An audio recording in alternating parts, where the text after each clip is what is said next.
the fortress is burning.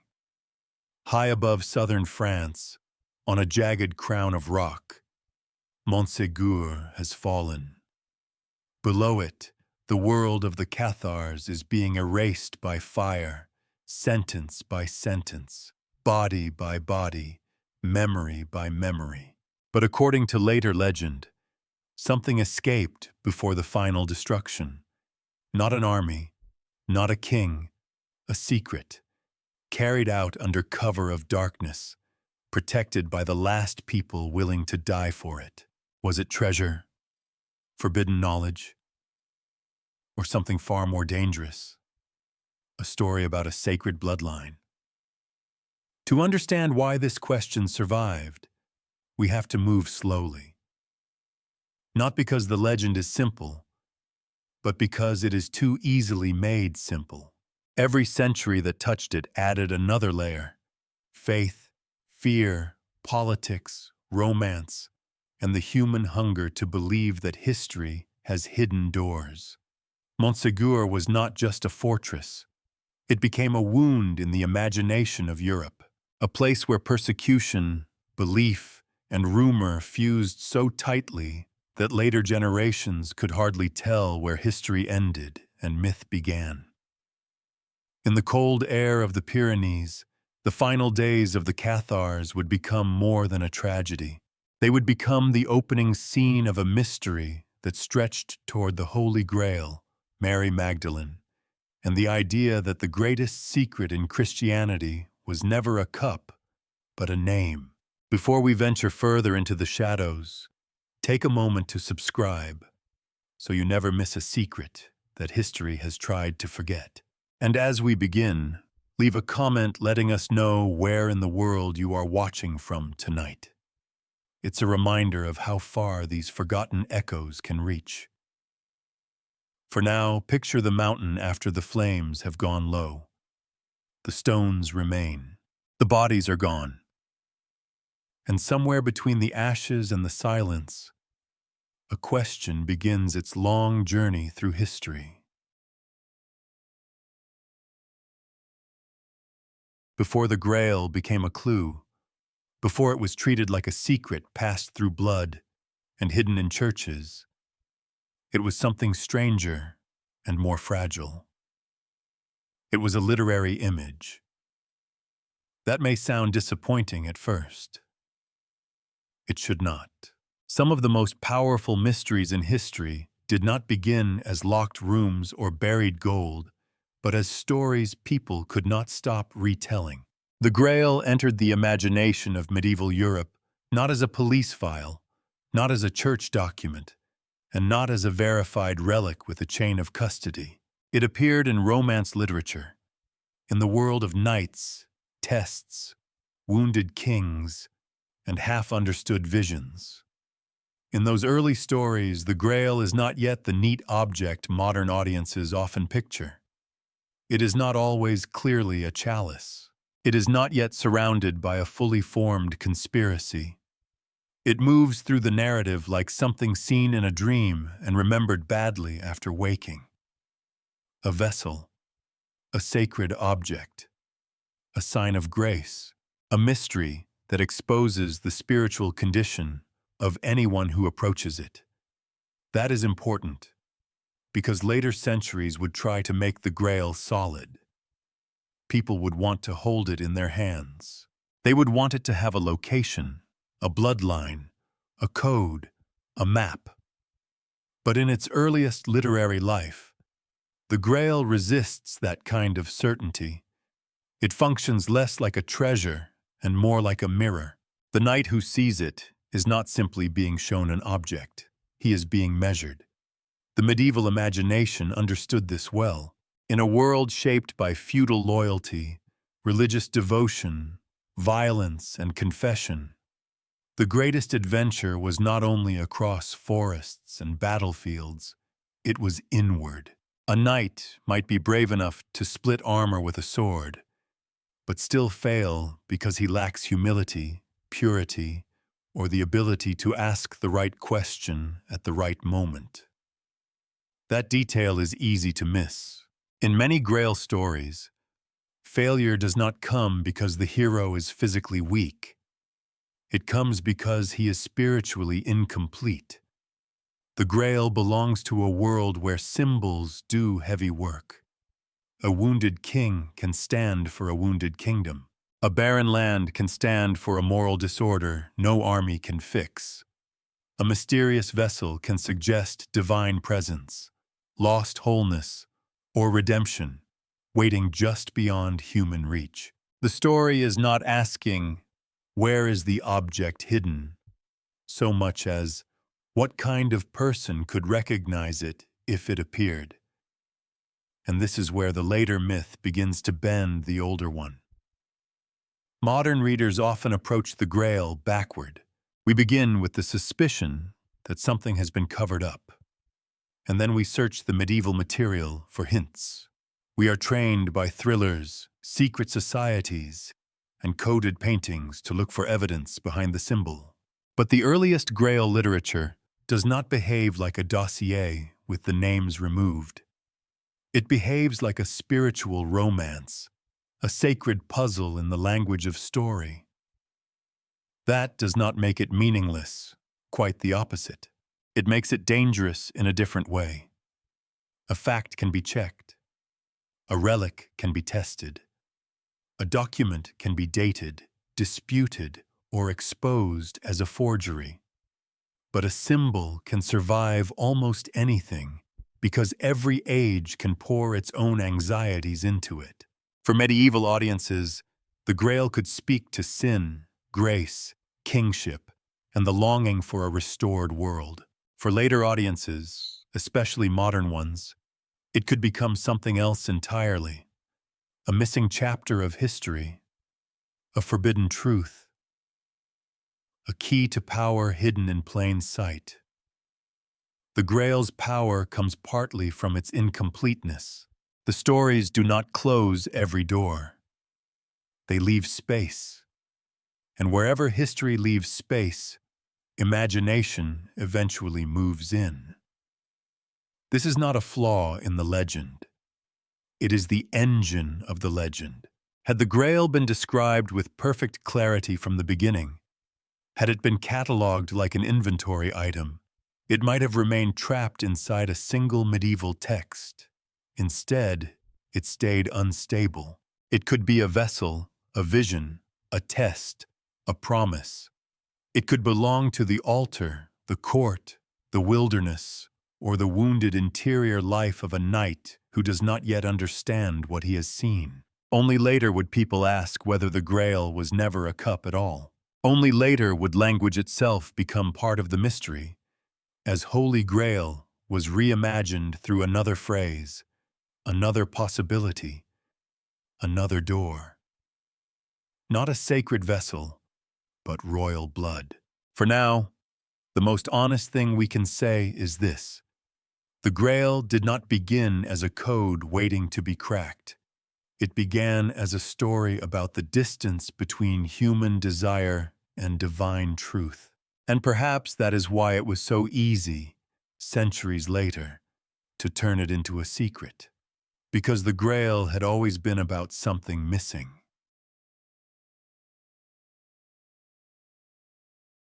The world of the Grail is not a peaceful world. It may look beautiful from a distance.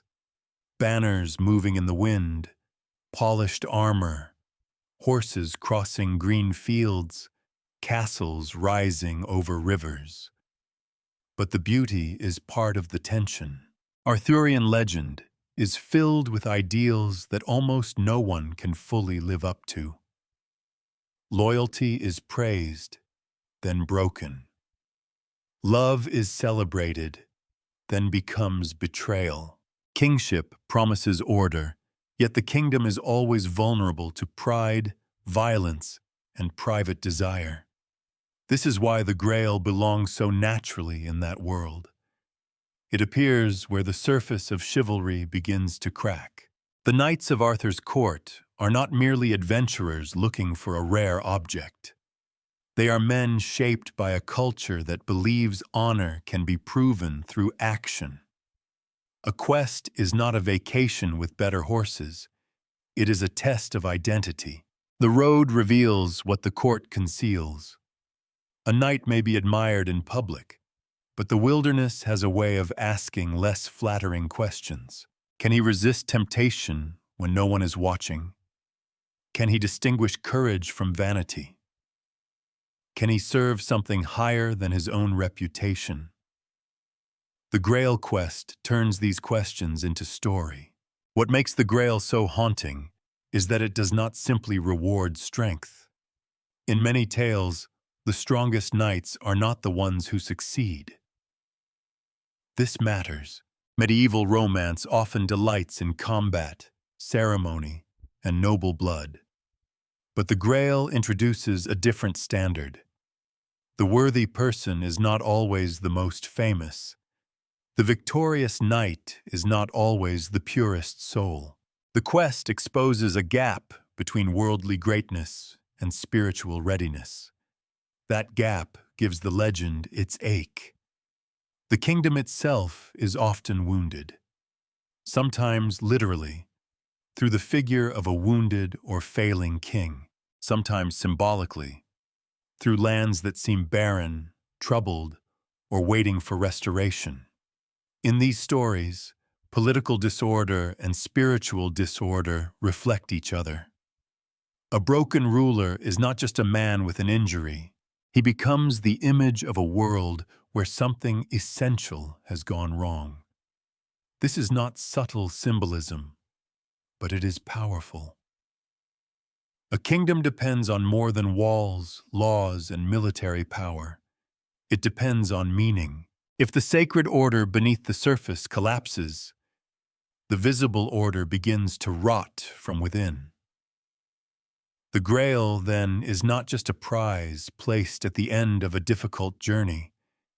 It is the promise that the wound might be understood, perhaps even healed, but only by someone capable of seeing what the wound truly is. That is where the endlessness of the quest becomes important. The Grail is pursued again and again because the thing it represents is never easily recovered. Purity, sacred order, moral clarity, a lost closeness to God. These are not objects that can be carried home in a saddlebag. They flicker in and out of reach. They can be glimpsed, misunderstood, lost again. And in that sense, the Grail is almost cruel. It offers hope, but not possession. It allows the knights to believe that somewhere, beyond the failures of courtly life, there is an answer. Yet the answer is never available to everyone. The Grail does not democratize mystery. It divides. It reveals who is prepared and who is not. Some characters approach it and fail not because they are villains, but because they are too divided inside themselves. That is one of the more human truths buried inside the legend. Most people do not fail because they are entirely corrupt. They fail because they want incompatible things. Glory and humility, love and loyalty, power and innocence. The court of Arthur is filled with people trying to hold together ideals that life keeps pulling apart. The Grail becomes the image of what they cannot reconcile. It is easy, much later, to turn this into a treasure hunt, a hidden cup, a secret relic, a coded message left behind for those clever enough to decode it. But the older emotional structure is more intimate. The Grail is what the world lacks. It is the absence everyone can feel but no one can easily name. That is why the wounded kingdom matters. Without the wound, the Grail is just an object. With the wound, it becomes necessary. A healthy world does not need a sacred quest in the same way. A satisfied culture does not obsess over what has been lost. The Grail legends grew in a Christian medieval world that knew both devotion and violence, both sacred ritual and brutal politics. That tension made the Grail believable. It allowed audiences to imagine that beneath the noise of power, there remained one pure thing, one sign that the world could still be restored if only the right soul could reach it. The modern myth of the Grail inherited this longing, even when it changed the meaning. When later writers and theorists began searching for hidden bloodlines, suppressed histories, and secret traditions, they were not abandoning the old quest completely. They were translating it into another language. The question was no longer only, who is pure enough to find the Grail? It became, what truth was taken from us, and who had the power to hide it? That shift did not happen all at once. It required centuries of retelling, reinterpretation, and suspicion. But the emotional foundation was already there. The Grail had always pointed toward loss. It had always suggested that the visible world was incomplete. So when people later claimed the Grail might conceal a hidden history of Mary Magdalene, or a sacred bloodline, or a secret protected by persecuted communities, the idea found fertile ground. Not because the medieval texts clearly proved it.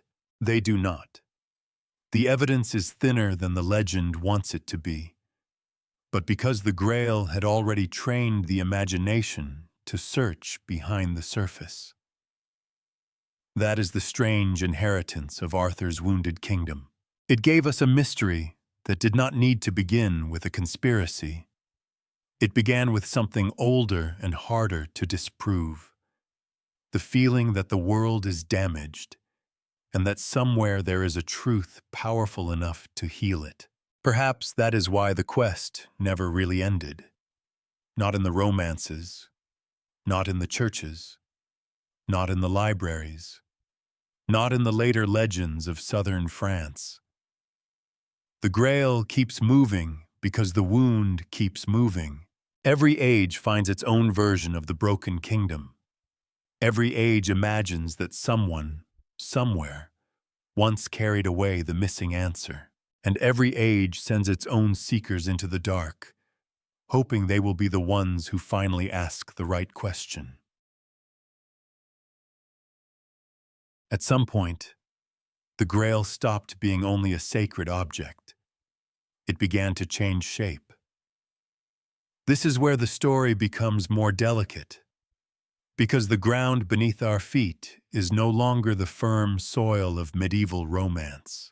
It is a later landscape, shaped by interpretation, wordplay, suspicion, and the strange magnetism of hidden meanings. The Grail, once imagined as a vessel of spiritual trial, begins to be read not as something held in the hand, but as something carried in the body.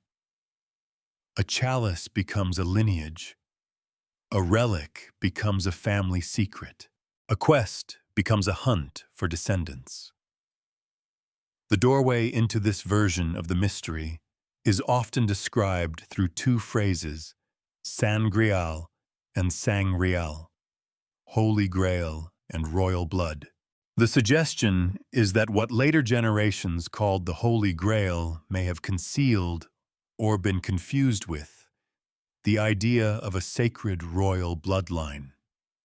It is a compelling thought. It has the clean, dangerous elegance of a key turning in a lock. One phrase appears to open another. A religious object becomes a biological inheritance. A symbol becomes a hidden historical claim. And suddenly, the Grail is no longer about a knight's soul. It is about genealogy, power, legitimacy, and the possibility that a forbidden truth survived beneath the language of legend. But this is exactly where we have to be careful. The Sangreal interpretation is not a proven medieval fact. It belongs much more securely to later speculation than to the earliest Grail tradition. The old romances do not clearly announce that the Grail is a bloodline. They do not hand us a secret family tree. They do not point plainly toward a hidden dynasty waiting behind the altar. If we want honesty, we have to admit that the evidence here is thin, and the theory asks symbols to carry a great deal of weight. Still, the idea survived for a reason. It changes the emotional temperature of the entire mystery. A cup can be lost. A relic can be stolen, hidden, broken, or faked. But a bloodline is harder to contain. It moves through time quietly. It marries into other families. It changes names. It can pass through villages, courts, exiles, and rumors. It can be protected without anyone fully understanding what is being protected. That is part of the attraction. The theory turns history itself into a hiding place, and it also introduces danger. Because if the Grail were a chalice, then the mystery would belong to relic hunters, theologians, and storytellers. But if the Grail were a bloodline, then the mystery would touch questions of authority. Who has the right to speak for the sacred? Who gets written into religious memory, and who gets removed? What happens if holiness is not only preserved in institutions, but also in human continuity outside their control? That is why this shift matters, even if we do not accept it as proven history. It reveals what later audiences wanted the Grail to do. They wanted it to challenge official narratives. They wanted it to imply that something central had been hidden, not merely forgotten. They wanted the old longing of Arthurian romance, the lost thing, the wounded world, the difficult quest, to become sharper, almost political. The missing object became a missing truth, and the search for spiritual purity became a search for suppressed identity. This is also where Mary Magdalene begins to move toward the center of the labyrinth. Not immediately as a documented mother of a dynasty. That would be saying more than the evidence allows, but as a figure onto whom later imagination could attach enormous meaning. She was close to the origins of Christianity. She appears in ancient tradition as a witness of profound importance. Yet around her, there are gaps, silences, later interpretations, and centuries of argument over what her role really meant. A mystery needs an absence. Mary Magdalene provided one. The bloodline theory depends on those absences. It asks us to wonder whether the Grail was never a vessel at all, but the continuation of sacred life through a hidden family line associated with Jesus and Mary Magdalene. To many modern readers, this sounds explosive. It feels like a story that would have threatened religious power, especially if it suggested that official memory had minimized or distorted the role of a woman standing near the beginning of the faith. But feeling explosive is not the same as being historically demonstrated.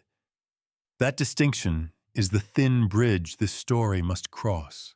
On one side, there is the documented world, medieval texts, theological traditions, regional histories, actual persecutions, real communities like the Cathars, and places like Montségur, where people truly suffered and died.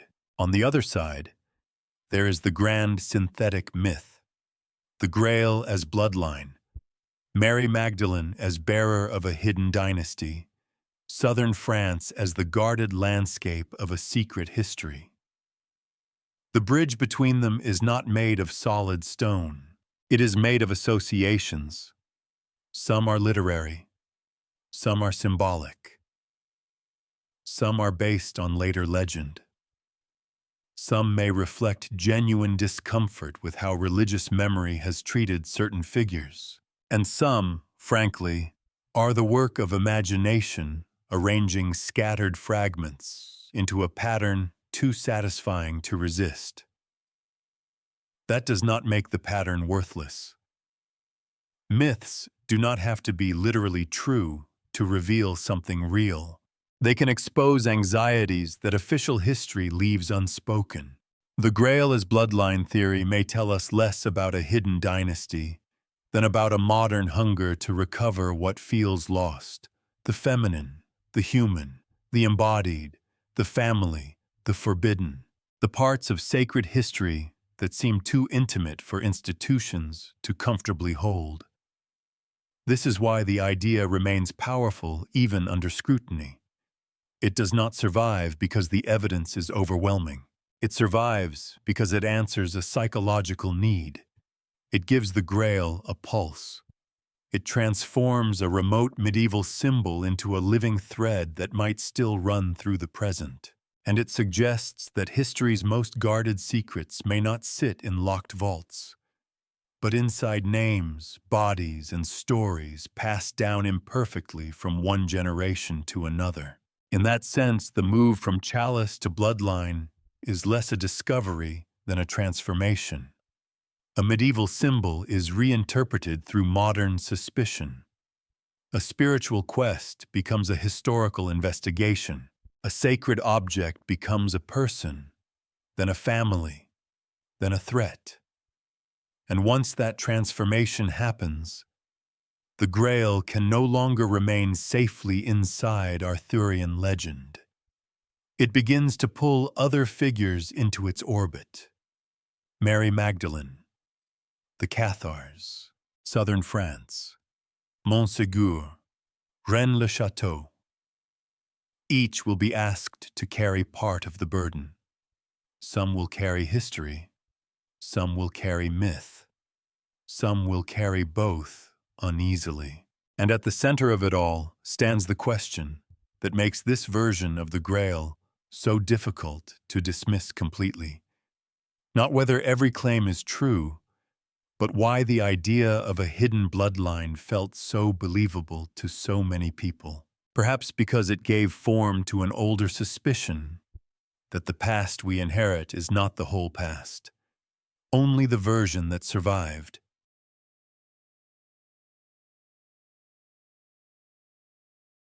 Mary Magdalene enters the story through a doorway that is both bright and strangely narrow. She is not a minor figure in the Christian imagination. She stands near the most charged moments of the gospel story, remembered as a follower of Jesus and, most importantly, as a witness connected to the resurrection. In the religious memory of the West, that should have made her presence impossible to ignore.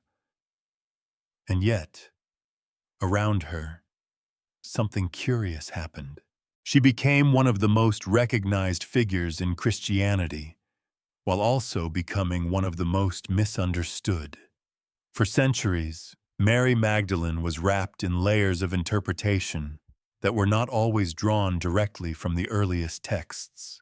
Traditions merged her with other women. Sermons and artworks gave her emotional power, but also reshaped her identity.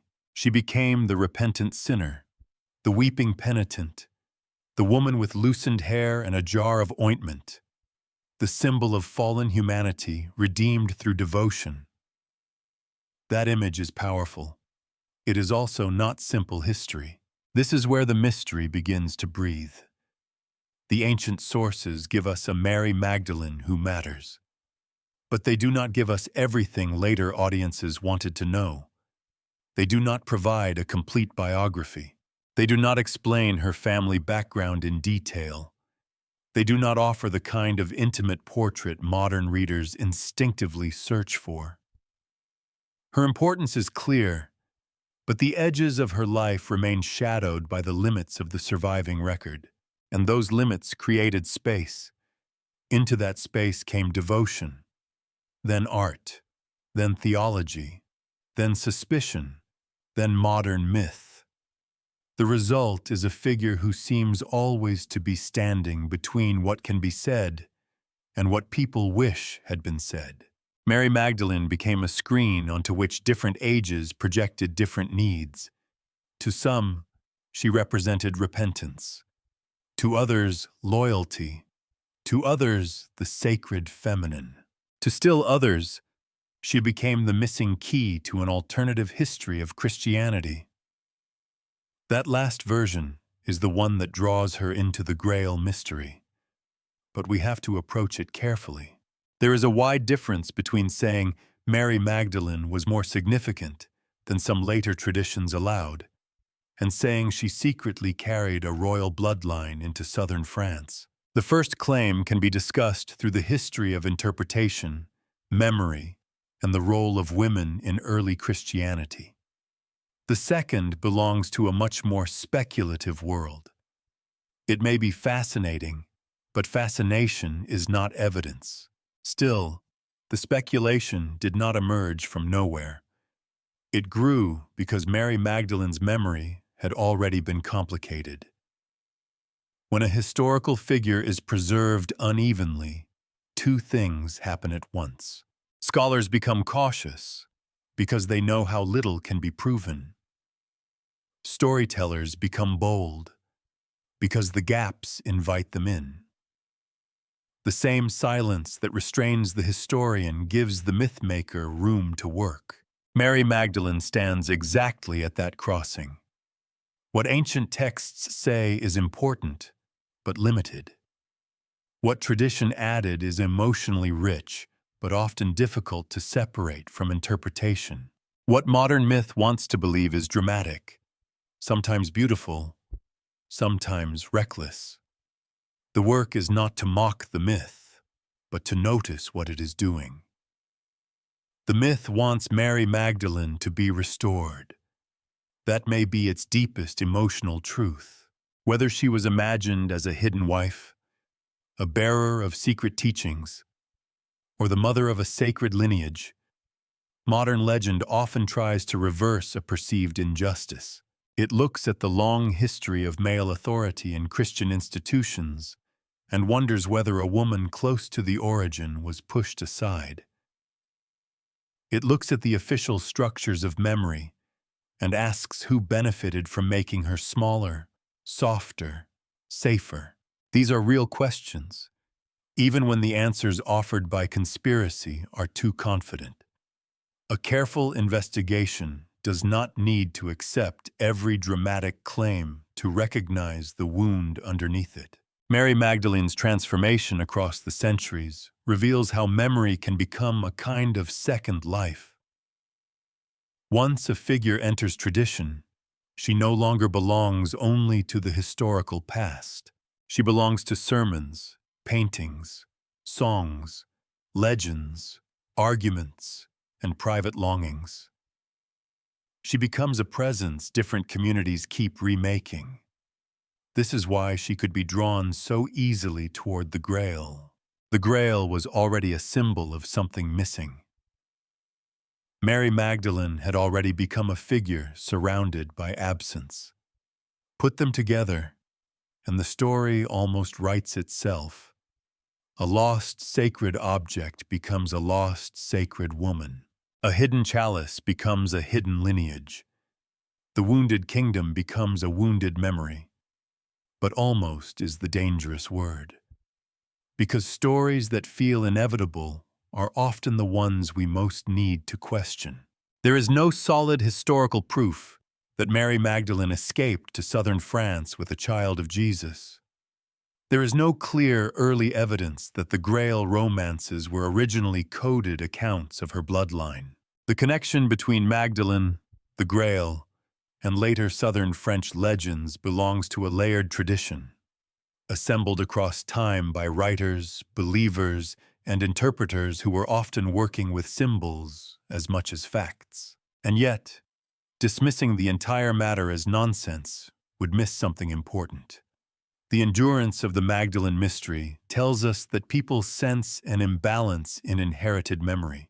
They feel that official stories, especially religious ones, often arrive polished by power. They wonder what was left out in the polishing. Mary Magdalene becomes the name attached to that suspicion. She is not only a person in the story, she is the question the story keeps asking. What happens to a woman's authority when later generations are uncomfortable with it? What happens when devotion preserves someone, but also changes her? What happens when the need for repentance, purity, or institutional order reshapes the memory of a witness into something easier to control? These questions do not prove a bloodline. They do explain why the idea became compelling.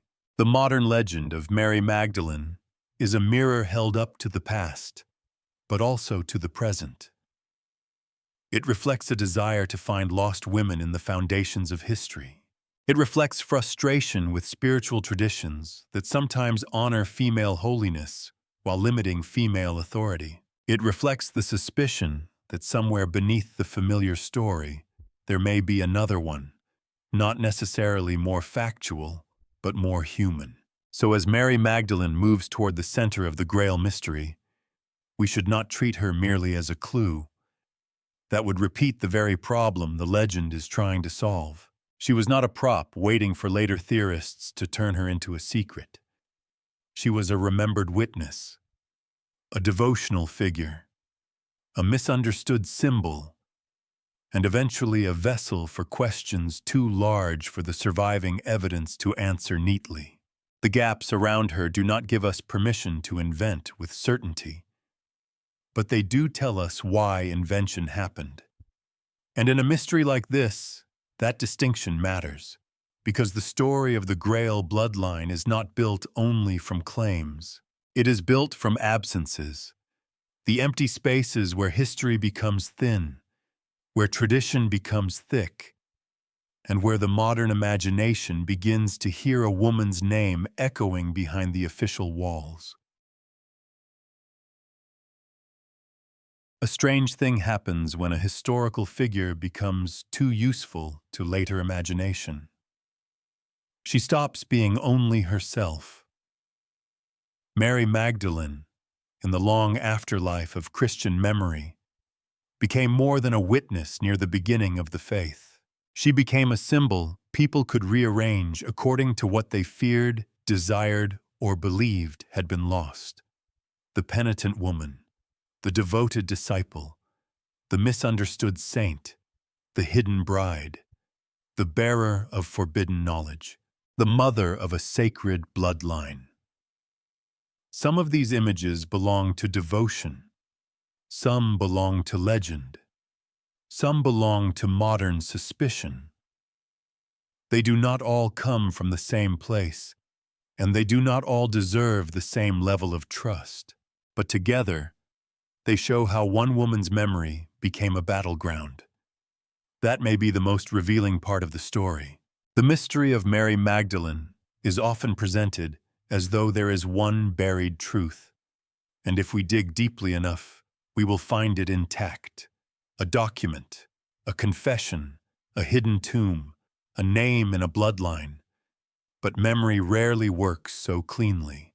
It is more like a manuscript copied too many times, with notes in the margins becoming part of the text, and later corrections creating new mistakes.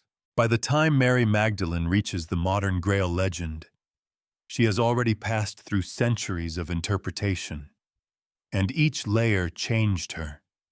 In one version, she is made smaller through moral framing, a woman defined mainly by repentance. In another, she is made larger through spiritual longing, the loyal disciple who understood more than the men around her.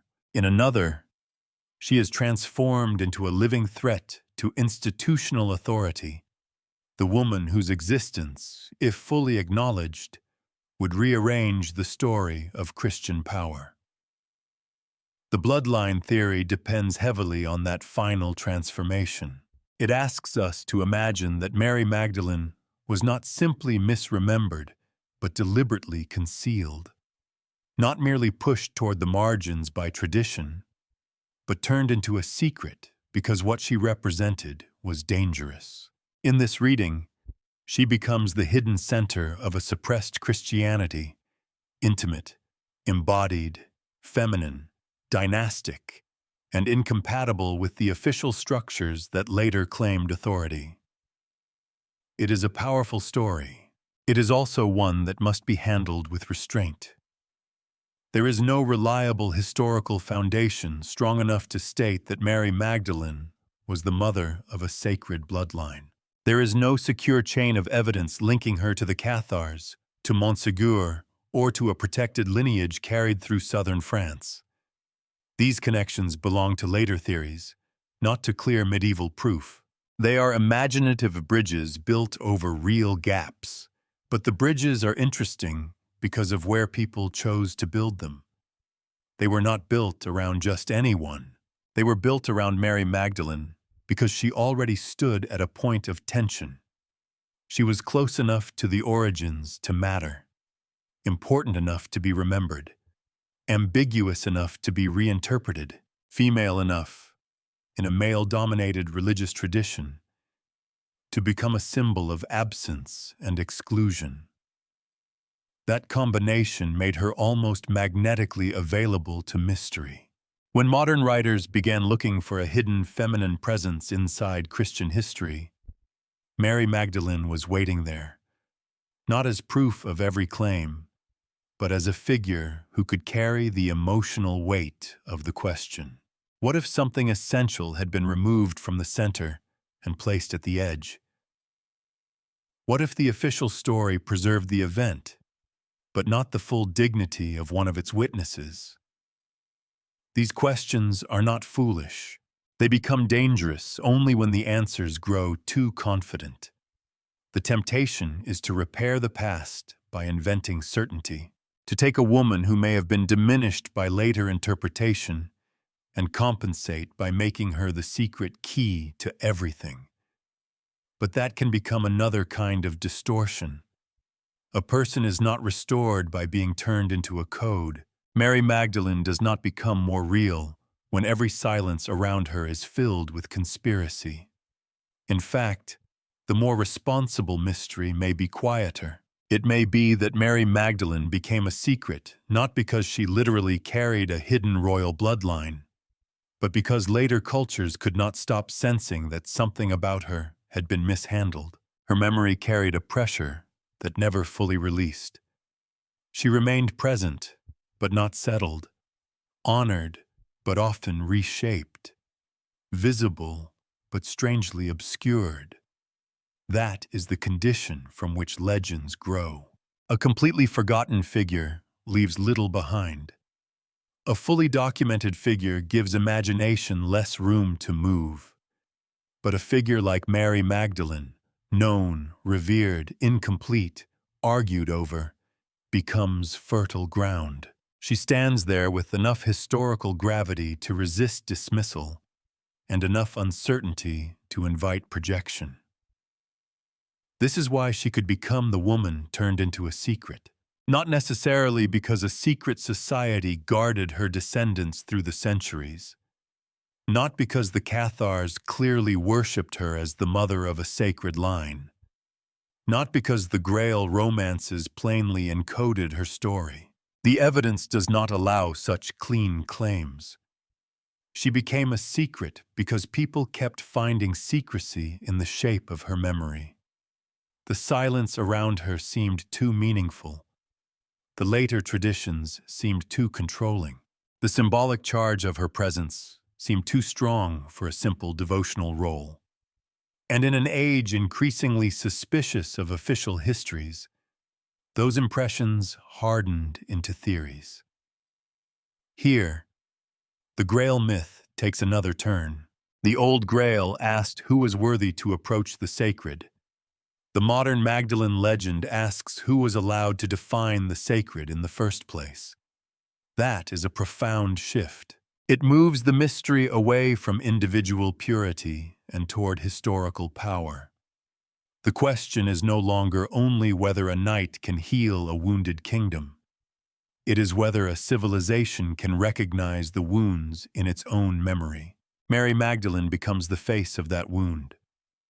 To some, she represents the sacred feminine, the missing balance in a tradition that often spoke of divine truth through male authority. To others, she represents the possibility of hidden teachings, alternate Christianities, or suppressed lines of spiritual authority. To many modern audiences, She is less a doctrine than a feeling. The sense that the past has not told the whole truth about women who stood near the beginning. The bloodline theory gives that feeling a dramatic body. It says the hidden truth was not merely symbolic. It had children. It had descendants. It had names that could be hunted, protected, erased. That is why the idea grips so tightly. A symbolic injustice becomes a physical inheritance. A theological absence becomes a family tree. A marginal figure becomes the mother of an underground history. Again, this is not proven. But as myth, it is remarkably efficient. It gathers centuries of frustration into one image. A woman carrying the truth away from the men who would later claim to control it. That image is almost too powerful. It satisfies the desire for reversal, for revelation, for a final scene in which the overlooked witness turns out to have been the center all along. Yet history rarely gives us scenes that's satisfying. What it gives us are fragments, names, traditions, interpretations, contradictions, and the responsibility to keep them separate even as we study how they became entangled. Mary Magdalene's role in the Grail mystery is therefore not to prove the bloodline. It is to explain why the bloodline story could feel plausible, even in the absence of strong evidence. She shows us how a woman can be remembered and obscured at the same time, how reverence can coexist with reduction, how the gaps left by history can become sacred territory for later imagination. And perhaps that is more unsettling than a simple conspiracy. A conspiracy gives us villains. It gives us a plan. It gives us the comfort of believing that someone, somewhere, knew exactly what they were doing. But the shaping of memory is often less theatrical and more difficult to confront. It happens through sermons, habits, assumptions, translations, repeated images, selective emphasis, and the slow authority of tradition. No single locked door, just 1,000 small turns of the key. By the time the story reaches southern France, Mary Magdalene is no longer only a figure from the earliest Christian memory. She has become portable. She can be carried into caves, churches, legends, bloodlines, and speculative histories. She can be made to stand behind the Cathars, behind the Grail, behind the treasure of Montségur. The question is not whether every connection is true. Most are not secure enough to bear that weight. The better question is why people needed her there. Why did this woman, more than almost any other, become the imagined guardian of what Christianity had supposedly hidden from itself? Why did her name seem to fit so naturally beside a lost grail, a persecuted faith, and a fortress burning on a mountain?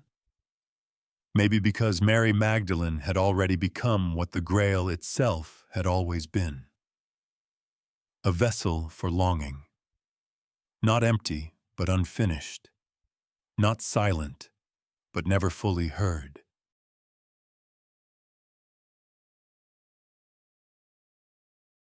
To understand why the legend took root in southern France, we have to stop treating the region as scenery. Languedoc was not just a backdrop of ruined castles and dramatic hills, placed there so later storytellers could have somewhere beautiful to hide a secret. It was a living borderland of culture, language, power, and faith. It sat close enough to the great forces of medieval Europe to feel their pressure, but far enough from the center to develop its own habits of resistance. This matters because myths do not grow equally well in every soil. Some landscapes seem to invite them. Southern France has the right conditions. Old roads, contested loyalties, local nobles with their own interests. a culture of courts and songs, and communities that did not always fit comfortably beneath the authority of Rome. It was not a land outside Christianity. That would be too simple. It was a Christian world, but not always an obedient one. The difference is important. A place does not become legendary because everyone there rejects power openly. More often, it becomes legendary because power has trouble fully absorbing it. Languedoc had that quality. Its local elites could be tied to wider politics while still maintaining regional independence. Its towns and castles were connected to trade, poetry, family alliances, and religious currents that did not move in a single approved direction. This is where the troubadours enter the atmosphere of the story. They are often romanticized, and sometimes too heavily. It is easy to imagine them as wandering carriers of secret doctrine, singing in code under moonlit balconies. The evidence for that sort of grand hidden system is much thinner than the fantasy suggests, but their presence still tells us something valuable. A culture that prizes courtly language, layered emotion, and symbolic expression creates room for ambiguity. Songs can carry longing. Poetry can refine desire into ritual. Public performance can say one thing while suggesting another. That does not mean every love song hid a heresy. It means the region had a sophisticated culture of indirect meaning. And indirect meaning is exactly what later Grail theories feed upon. Here, noble courts, religious dissent, and literary imagination could be made to seem part of a single hidden current. The Cathars, the Grail, Mary Magdalene, the troubadours, and the mountains of the south would eventually be pulled together by later writers into one atmosphere of suppressed truth. Historically, those connections need to be tested carefully. Symbolically, though, it is easy to see why they appealed. Languedoc felt like a place where official history might not have had the final word. The region also had another quality that made it central to the legend: distance. Not just physical distance from Rome, but emotional and political distance from the systems that claimed to define orthodoxy. In a medieval world, distance mattered. Roads were slower. Authority traveled through messengers, bishops, marriages, armies, and fear. What was clear in a council chamber could become complicated in a mountain village or a noble household with its own loyalties. That space allowed alternative religious currents to survive long enough to become visible. Among them, the Cathars would become the most famous, though they were not merely a picturesque sect waiting to be turned into a mystery. They were part of a deeper conflict over belief, authority, purity, and the nature of the world itself. Their presence in Languedoc cannot be explained only by exotic doctrine. It also depended on protection, tolerance, family networks, and the practical realities of local power. That is often what people misunderstand. Heresy does not survive for long simply because a few people believe unusual things.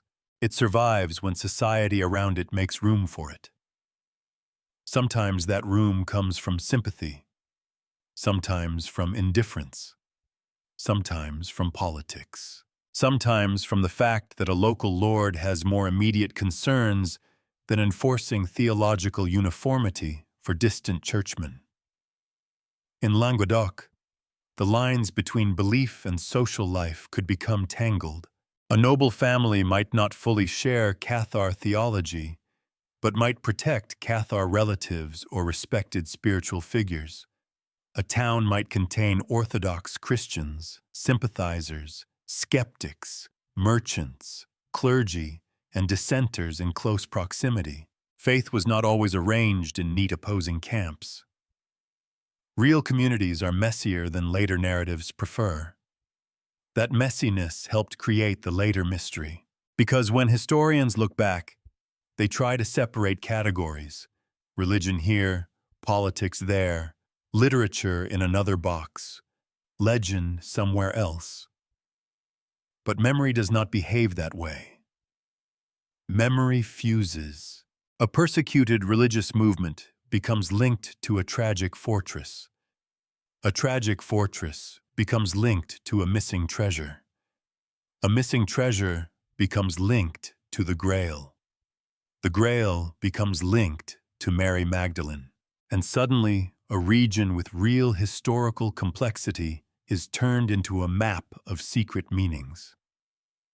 The question is not whether Languedoc secretly explains everything. It does not. The question is why people found it believable that it might.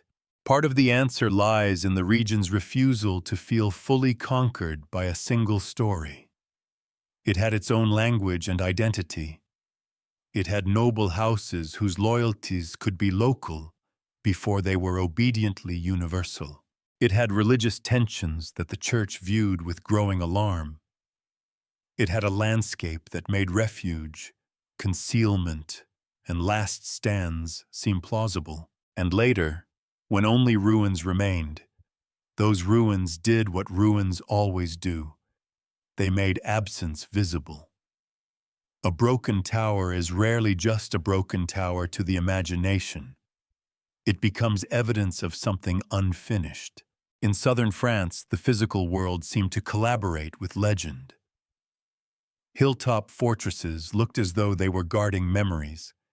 Villages held names that later writers could weave into patterns. Chapels, caves, ridgelines, and abandoned walls invited speculation.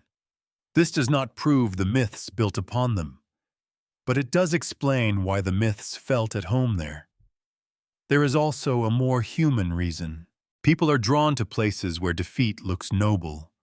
Languedoc became one of those places.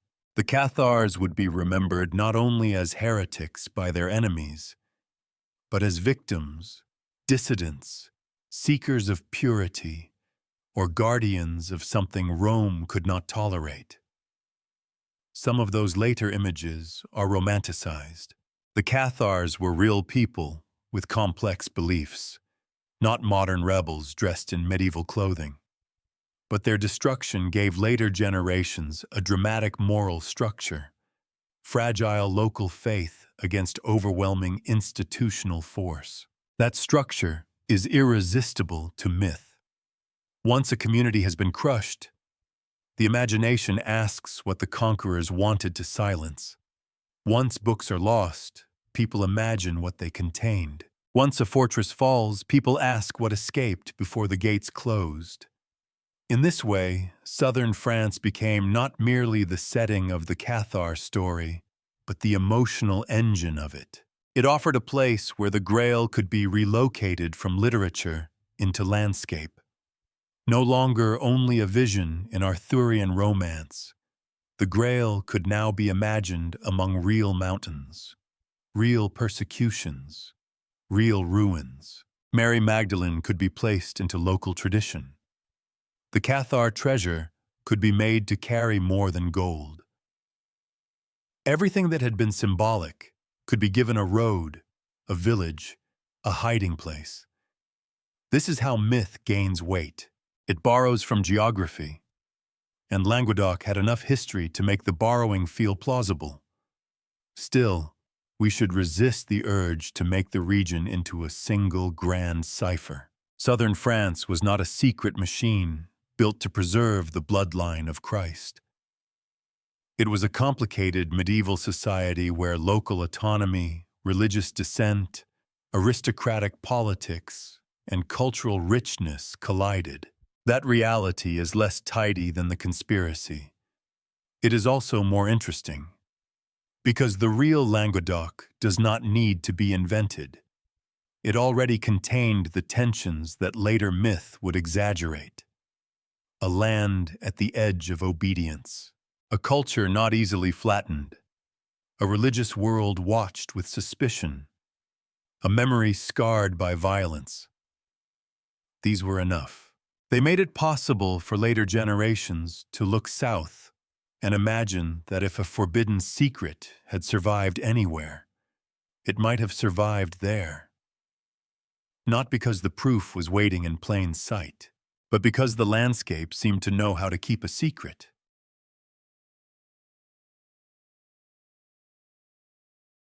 The Cathars were dangerous because they were not merely different. Difference alone does not always terrify power. Medieval Europe contained many local customs, devotional habits, and regional peculiarities. The Church could tolerate a surprising amount when it remained inside the accepted structure of authority. But the Cathars represented something more unsettling. They offered a religious vision that did not simply decorate the official world. It questioned the foundations beneath it. To their opponents, this was not a harmless disagreement. It was infection. The word Cathar itself has become heavy with later romance.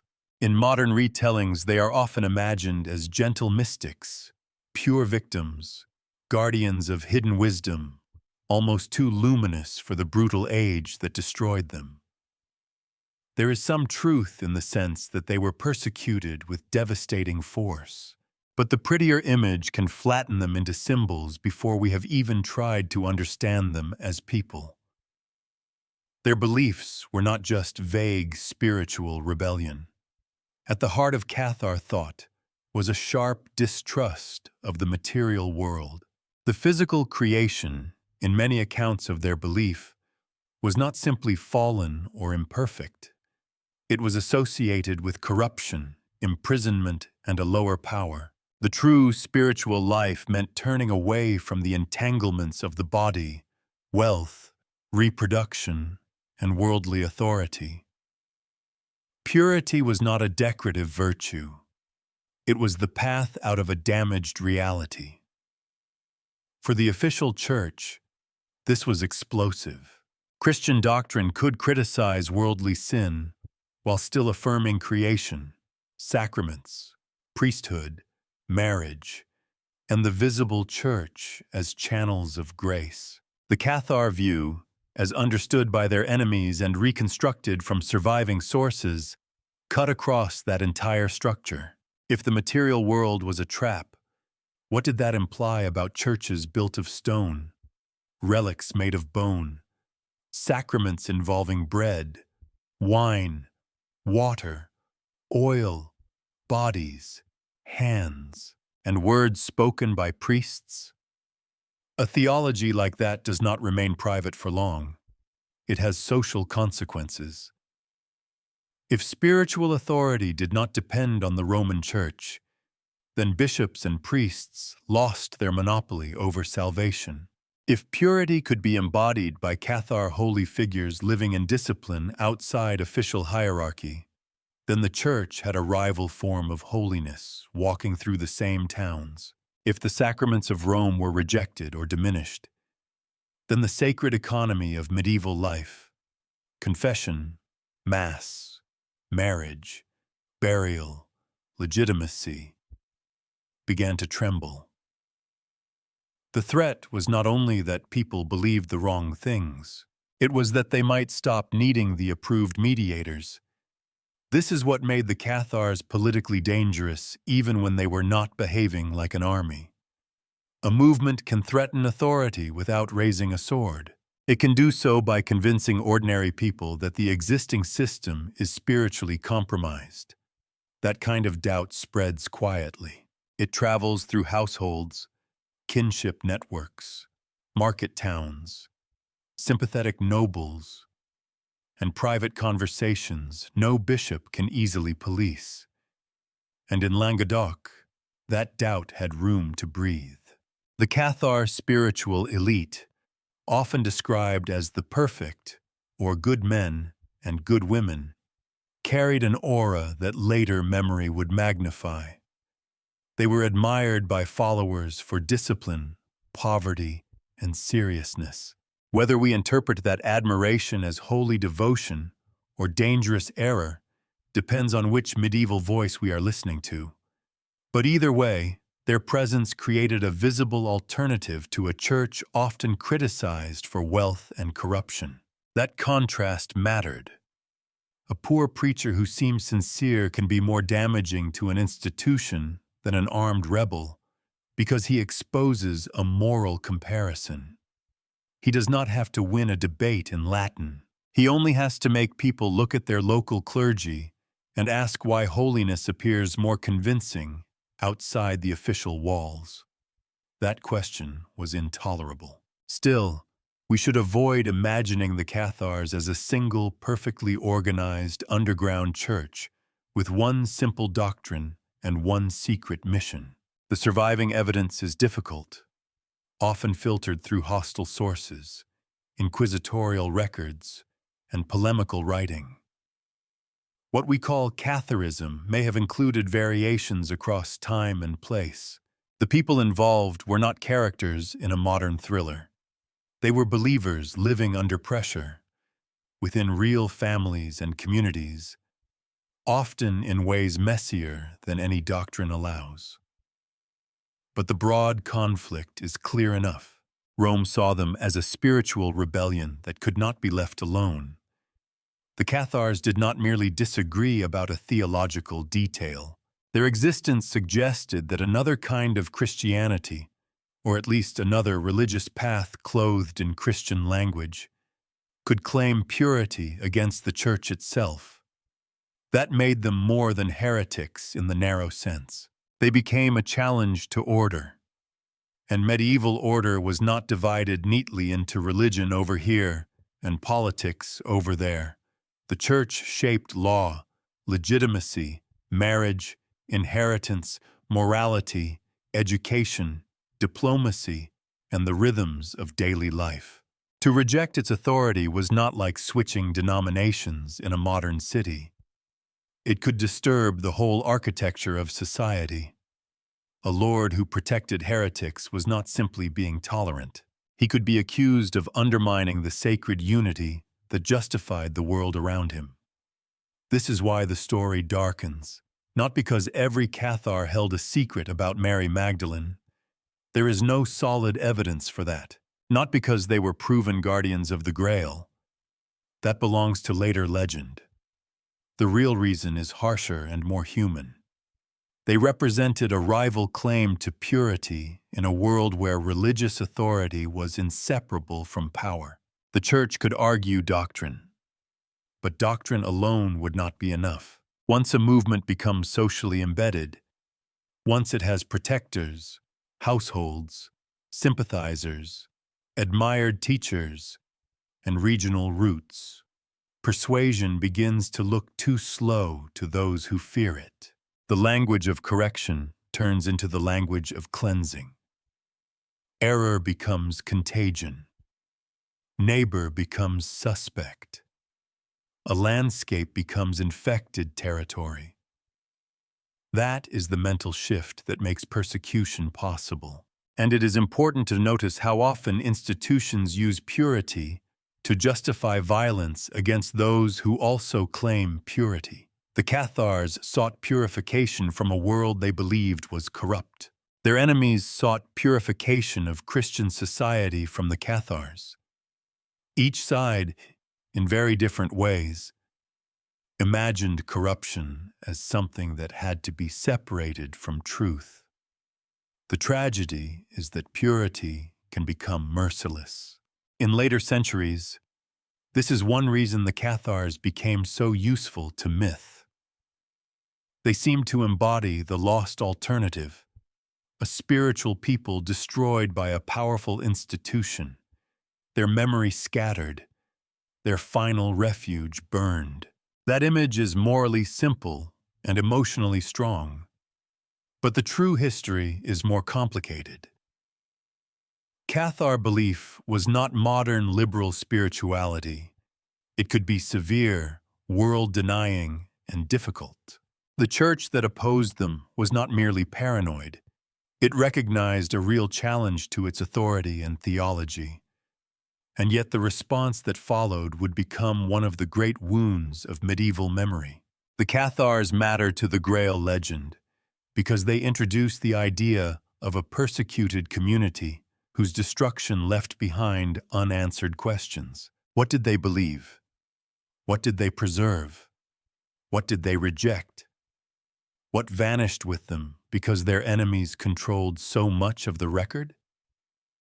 These questions do not prove treasure. They do not prove a bloodline, but they create the atmosphere in which those legends thrive. A silenced movement leaves a vacuum. Later imagination enters that vacuum and begins arranging relics, rumors, and symbols into a hidden inheritance. The Cathars probably did not see themselves as characters in a Grail mystery. They were trying to save souls, resist corruption, and live according to a spiritual vision that placed them outside the acceptable boundaries of their world. But history does not leave people in the meanings they chose for themselves. Later generations take them up and make them stand for other things. For some, the Cathars became heretics rightly defeated. For others, martyrs of conscience. For others still, guardians of a secret too dangerous for Rome to tolerate. That last image is the least secure historically, but perhaps the most powerful dramatically. It turns theology into treasure. It turns persecution into evidence. It turns the destruction of a religious movement into the first act of a cover-up. And once that idea takes hold, every fire begins to look like an attempt to erase a map. The destruction of the Cathars did not begin as a single blaze. It gathered, first as alarm, then as pressure, then as preaching, accusation, political opportunity, and finally armed force. By the time violence spread across Languedoc, the conflict was no longer only about correcting belief. It had become a struggle over who would control a region that had long resisted being neatly controlled. That is one of the uncomfortable truths inside this story. Persecution often dresses itself in the language of purity, but it rarely travels alone. It brings law with it. It brings ambition. It brings land hunger, old grudges, frightened officials, and men who discover that a holy cause can make ordinary conquest look righteous. The Albigensian Crusade was remembered as a campaign against heresy, and that was certainly how its supporters justified it. But it also became the crushing of a culture, a reshaping of power, and the beginning of a long wound in Southern memory. The people of Languedoc did not experience this as an abstract theological dispute. They experienced it as a rival. Armies from outside the region, crosses sewn onto clothing, lords forced to choose between loyalty, survival, and suspicion, towns placed under threat, families watched, houses questioned. The presence of the church, once familiar, took on a harder edge when paired with military force and later inquisitorial scrutiny. The word heresy can sound technical from a distance. On the ground, it could decide whether a neighbor was safe to greet. The violence of the crusade should not be treated as a list of battles, because lists can make horror feel tidy. Names and dates matter, but they can also create the illusion that devastation unfolds in orderly sequence. For the people living through it, the experience must have been more chaotic. Rumors moving faster than soldiers, loyalties tested at doorways, the sudden knowledge that what one believed, tolerated, or failed to denounce could become evidence. A culture does not need to be completely destroyed for its confidence to be broken. It only needs to learn that memory is dangerous. That is the deeper purge. Not only the execution of believers, not only the seizure of strongholds, not only the public defeat of local nobles, it is the slow conversion of a living community into something afraid of its own past. Songs grow quieter. Families edit what they say about the dead. Old friendships become liabilities. A spiritual teacher once honored in a household becomes a name no one wants repeated. This is how history is burned without burning every book. The Cathar world was not erased in one motion. It was compressed, hunted, interrogated, and gradually pushed out of public life. The crusade broke political protection. Later efforts searched for what remained. The danger moved from the battlefield into the intimate spaces of daily existence, where belief had to become secret or disappear. This matters for the later legend of Montségur. By the time we reach that last mountain refuge, the story has already become more than a conflict over doctrine. Montségur stands at the end of a process in which a regional society was made to understand that its difference would not be allowed to survive openly. Whether or not one accepts the legends of hidden treasure, the emotional logic is clear. When people are cornered, the imagination begins to ask what they tried to save. And the sharper the destruction, the more precious the imagined remnant becomes. This is why the Cathar treasure could grow so large in later memory. If nothing had been lost, there would be no need for treasure. If the Cathars had simply faded away, there would be no final fire bright enough to cast a shadow across centuries. But a persecuted movement, a mountain fortress, a last stand, and rumors of something carried away before the end. Together, they form a structure almost impossible for legend to resist. The tragedy begins to behave like a locked box. The historian asks what the sources can support. The storyteller asks what might have escaped. The believer asks what had to be protected. And the conspiracist asks who benefited when the evidence disappeared. Each question leads to a different version of the past. What we can say with more confidence is that the persecution of the Cathars created a landscape of loss. It left behind ruins, records shaped by hostile authorities, memories filtered through fear, and a regional identity marked by defeat. What we cannot responsibly say is that this destruction proves the existence of a hidden Grail bloodline. The gap between those two claims is wide. But myths often build their bridges precisely across wide gaps. The Albigensian Crusade gave later imagination a powerful moral pattern. A local people, a stern faith, a distant authority, and fire. That pattern can be dangerous because it tempts us to simplify everyone involved. The Cathars become pure victims without complexity. The Church becomes pure villain without context. Languedoc becomes a paradise of freedom, and the Crusaders become faceless destroyers. The real past deserves better than that. But the myth did not survive because it was careful. It survived because it condensed a real historical trauma into an image anyone could understand.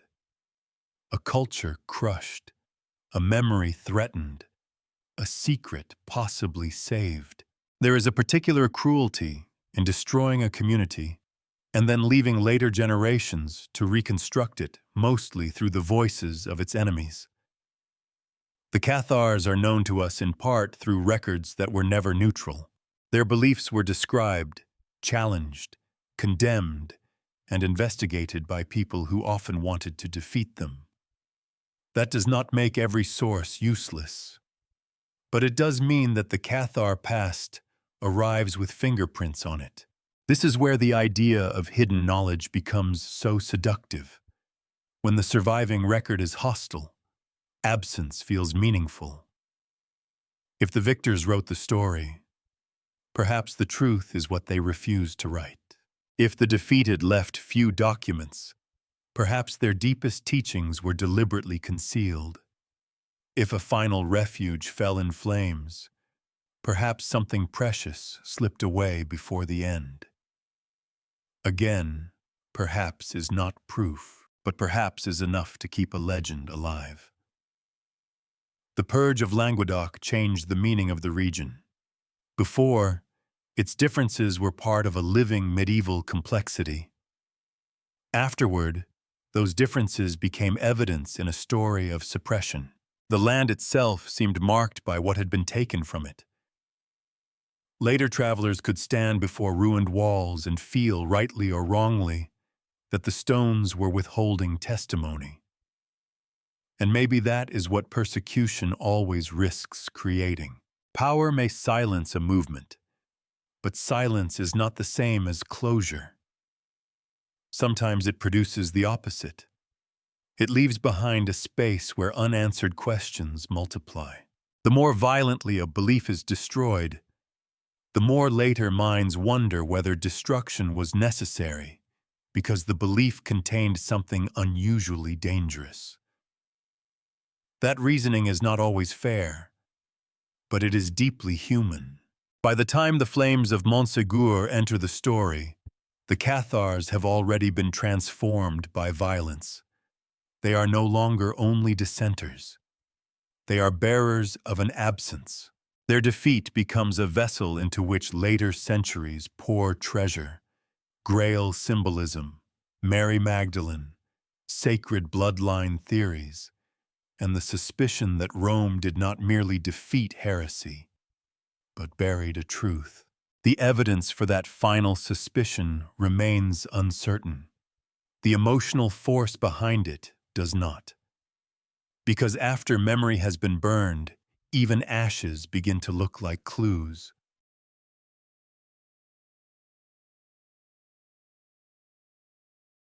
Every fallen fortress leaves two kinds of ruins. There are the ruins people can see: broken walls, empty chambers, a path up the mountain where feet still climb long after the defenders are gone. And then there are the ruins people imagine: the sealed passage, the missing bundle, the last message entrusted to someone who vanished before dawn. Montségur has both. The legend says that before the final end, something was carried away from the fortress. The details shift depending on who tells the story. Sometimes the treasure is material, something of earthly value removed before it could fall into enemy hands. Sometimes it is spiritual, a sacred object or religious inheritance. Sometimes it becomes textual, books, teachings, writings that might have preserved what the Cathars believed in their own words. And in the most dramatic modern versions, the treasure becomes a secret connected to Mary Magdalene and the sacred bloodline. This is where the story becomes especially tempting, because the word treasure does not behave itself. It sounds simple, but it opens too many doors. Gold is treasure. So is a document. So is a relic. So is a name that could threaten a throne or altar. So is a memory that gives meaning to a defeated people. The legend survives partly because the treasure is never pinned down tightly enough to die. If it had been only gold, the mystery might have become an accounting problem. Who had it? Where did it go? Was it enough to justify the risk? A material treasure is possible in the ordinary sense. Besieged communities may hide valuables. Religious groups may protect donations, vessels, money, or objects of devotion. A fortress under pressure might well try to preserve whatever resources remained. There is nothing inherently absurd about imagining valuables leaving Montségur. But gold alone feels too small for the size of the legend. That is not an argument against it. It is a clue to how legends grow.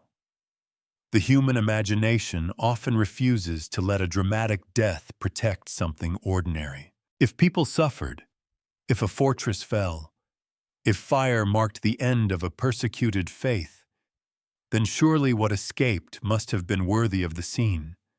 Surely it was not just coins in a sack. so the treasure becomes books. This possibility has a different power. The Cathars are known to us through a difficult and often hostile record. Much of what survives about them was written by opponents, inquisitors, or people trying to define and destroy their beliefs. Because of that, the idea of lost Cathar writings carries a strong emotional charge. What if they had their own texts? What if their clearest self-understanding disappeared? What if something carried from Montségur could have allowed the defeated to speak without the filter of their enemies? That is a more haunting form of treasure. A book can preserve a theology. It can carry names, rituals, arguments, prayers, genealogies, memories. It can contradict the official record simply by existing. For a persecuted movement, a text can be more dangerous than money because it allows the dead to answer back. But again, the evidence becomes thin when the legend grows specific. We can say that lost writings would matter enormously. We can say it is understandable that people imagine them. What we cannot honestly do is point to a secure surviving chain proving that a hidden library left Montségur and became the source of later Grail secrets. The missing book is a beautiful idea. History does not always reward beautiful ideas. Then there is the possibility of religious symbols, objects used in worship, signs of authority, tokens of identity. Perhaps things that mattered within the Cathar community in ways outsiders did not understand. This version sits somewhere between gold and scripture. An object can be materially small and symbolically immense. A cup, a cloth, a manuscript, a ritual item, a simple thing touched by revered hands. Such objects can carry the weight of a world. And here, the Grail begins to hover near the story again. Not because there is firm proof that the Cathars possessed the Holy Grail. There is not. That claim belongs more to later myth-making than to established medieval evidence. But the structure is irresistible.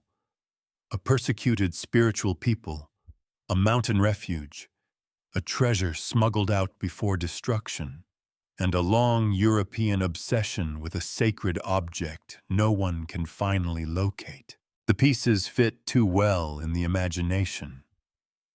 Sometimes too well. That is the warning sign. When scattered fragments assemble into a perfect pattern, we should pause. Real history is usually more awkward. It leaves uneven edges. It gives us motives without endings, records without context, names without explanations. Conspiracy stories, by contrast, often become smoother as they grow. Every loose detail becomes intentional. Every silence becomes protection. Every absence becomes proof that someone erased the evidence. The Cathar treasure legend lives in that unstable space between plausible caution and irresistible design. Then comes the most charged possibility, that what escaped Montségur was not treasure in the ordinary sense at all, but a secret connected to Mary Magdalene and a sacred bloodline. Here, the word treasure changes meaning completely. It is no longer wealth, it is identity. In this version, the Cathars, or those connected to them, are imagined as guardians of a truth the Church could not tolerate. That the Grail was royal blood, that Mary Magdalene carried a hidden lineage, and that this lineage survived somewhere through the families and landscapes of southern France. Montségur then becomes not just the end of Cathar resistance, but the last visible gate of an underground history. It is a cinematic idea. It gives the fall of the fortress an almost mythic purpose. The defenders are no longer dying only for their faith. They are protecting the deepest secret of Christianity. The fire is no longer only persecution. It is the attempted destruction of evidence. The escaped treasure is no longer merely something saved. It is the story itself slipping out of history's grasp. But this is where responsible storytelling has to lower its voice. There is no solid evidence that the Cathars guarded a Magdalene bloodline. There is no secure proof that the treasure of Montségur, if such a treasure existed in any specific form, was connected to the Grail. The links between Cathars, Mary Magdalene, sacred lineage, and Grail code largely belong to later interpretation, not to the clearest medieval record. And yet the legend is not random. It attaches itself to Montségur, because Montségur can bear the emotional weight. A final refuge always invites the idea of a final secret. A persecuted community always invites the suspicion that its enemies destroyed more than bodies. A mountain fortress always makes escape feel possible. The story does not need certainty to become powerful. It needs a gap, a loss, and a place where imagination can stand and look down into the valley. The treasure may have been gold. It may have been writings. It may have been objects of devotion. It may have been nothing like the later legends suggest. But perhaps the most enduring treasure was the uncertainty itself. That sounds evasive, but it may be the most accurate reading. The legend of the Cathar treasure survived because it allowed different ages to ask different questions of the same disappearance. Medieval fear could imagine heretical writings. Romantic nationalism could imagine a noble Southern culture destroyed by outsiders.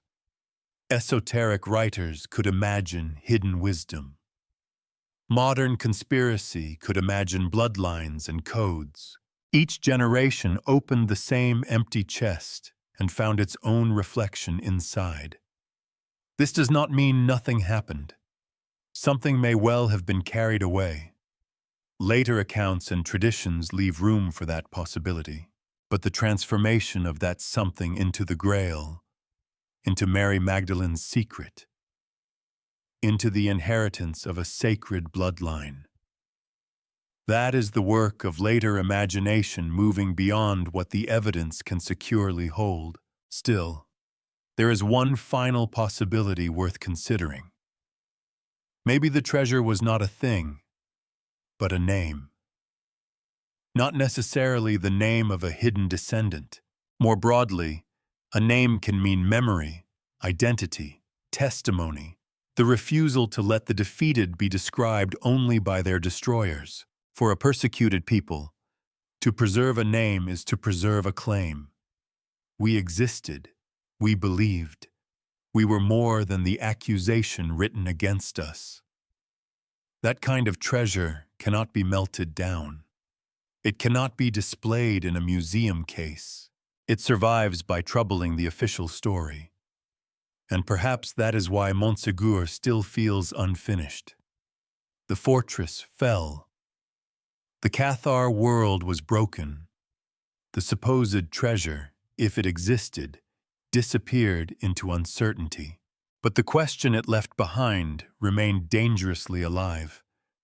When a powerful institution destroys a community, how can later generations know what was truly lost? Gold would have made the story simpler. Books would have made it clearer. A bloodline would have made it explosive. But uncertainty made it immortal. Long after Montségur fell, the mystery moved. It did not move in the way a real treasure moves, from one hand to another, wrapped in cloth and hidden under floorboards. It moved through imagination, through rumor, through books, through the strange human talent for taking separate fragments and arranging them until they appear to point toward a single concealed truth. And eventually, the mystery arrived at Rennes-le-Château. At first glance, Rennes-le-Château is not the kind of place that should carry the weight later placed upon it. It is a small village in southern France, perched above a landscape already thick with older memories. But small places can become enormous in legend when one element enters the story: suspicion. Here, suspicion gathered around a priest named Béranger Saunière. The basic outline is familiar to anyone who has spent time in the darker corridors of Grail lore. A country priest renovates his church.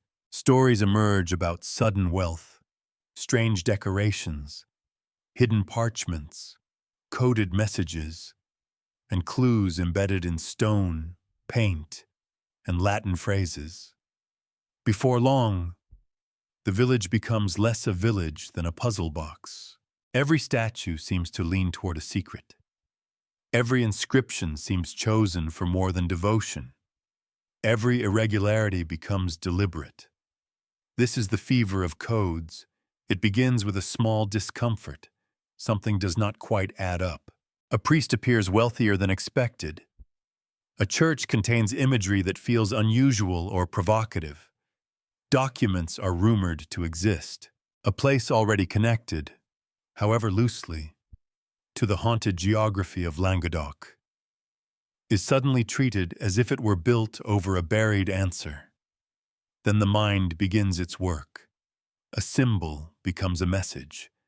A mistake becomes a cipher. A coincidence becomes a signature.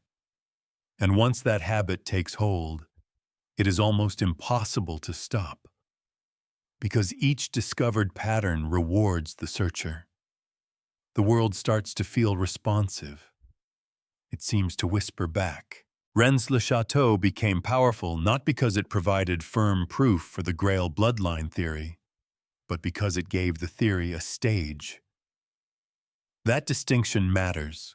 The older Grail legends belong to literature. The Cathar tragedy belonged to medieval religious history. Mary Magdalene belonged to the deep and contested memory of Christianity. But Rennes-le-Château offered something more tactile to the modern imagination. A priest, a church, alleged parchments, renovations, money, architecture, images, and a village that could be visited. It made the mystery feel local, almost investigable. You could stand there. You could look at the walls. You could ask why. That is a very different experience from reading a medieval romance or studying theological disputes. A physical place invites the amateur detective. It allows the viewer, the tourist, the writer, the believer, and the skeptic to occupy the same landscape while seeing entirely different things. One person sees a parish church with unusual decorative choices. Another sees a map. One sees local rumor and financial irregularity. Another sees the fingerprint of a secret society. One sees a priest whose story became exaggerated after his death. Another sees a guardian who stumbled upon the central secret of Christian history. This is how Rennes-le-Château became a machine for producing interpretation. The figure of Saunière is especially useful to legend, because he stands in that ambiguous zone where something may have been odd, but odd does not automatically mean cosmic. There were questions around his money. There were stories about what he found or knew. There were later claims involving parchments and coded messages. But the leap from local scandal or treasure rumor to a protected bloodline of Mary Magdalene is enormous. The legend crosses that distance with symbolism. It does not walk there on solid evidence. This is why Rennes-le-Château should be treated as a later layer of the Grail mystery, not as its foundation. It did not create the medieval Grail. It did not create the Cathar tragedy. It did not give us secure proof of a Magdalene lineage. What it did was gather existing obsessions and make them feel connected. It became the knot where many threads were tied together, sometimes too tightly. And yet, Dismissing it too quickly would miss the cultural importance of the place. Rennes-le-Château reveals something about the modern mind. We no longer look for the Grail only through visions of knights or saints. We look for it through archives, anomalies, hidden documents, suspicious money, cryptic inscriptions, and the idea that history has been encrypted. We have become trained to distrust surfaces. A church is not a church. A painting is not a painting. A priest's account book is not an account book. Everything might be a sign. This is not entirely foolish. Power does hide things. Institutions do protect themselves. Documents can be forged, lost, suppressed, or misread. Official stories can be incomplete. A healthy suspicion is part of historical thinking. But code fever begins when suspicion stops asking for evidence and starts feeding on itself. In Rennes-le-Château lore, the absence of proof often becomes part of the proof. If the documents are questionable, perhaps they were altered. If the evidence is missing, perhaps it was removed. If the connection is weak, perhaps that weakness proves the secret was well protected. This is the circular engine of conspiracy. Every objection becomes another sign that the hidden truth is deeper than expected. It is elegant. It is also dangerous, because it can make a story impossible to test. The most interesting thing about Rennes-le-Château is not whether every coded claim is true. Many are disputed, exaggerated, or belong to later myth-making rather than stable evidence. The more interesting question is why this village became the place where the Grail stopped being primarily a medieval symbol and became a modern investigation. Part of the answer lies in timing.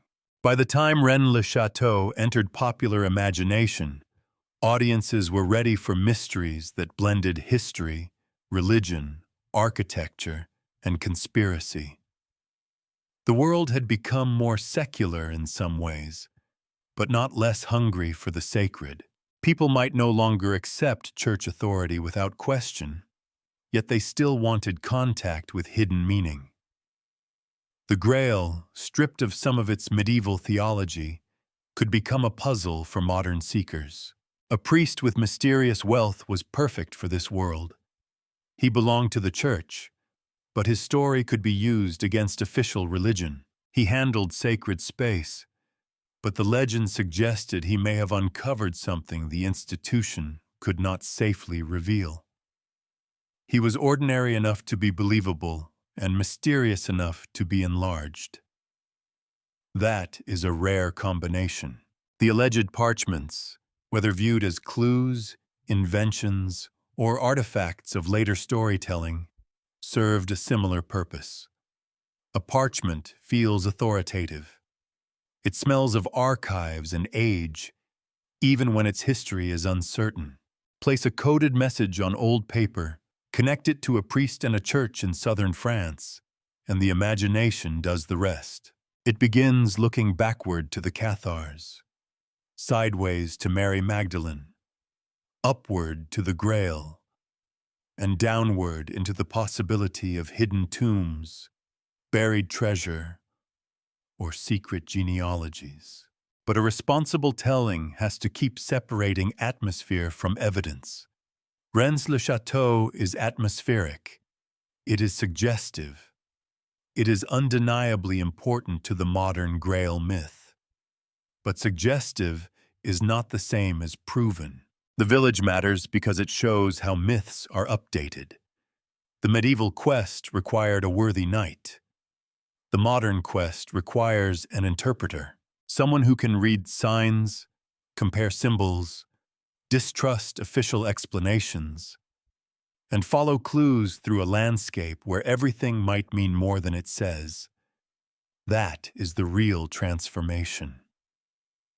The Grail seeker no longer wears armor. He carries notebooks, photographs, translations, and a suspicion that no decorative choice is innocent.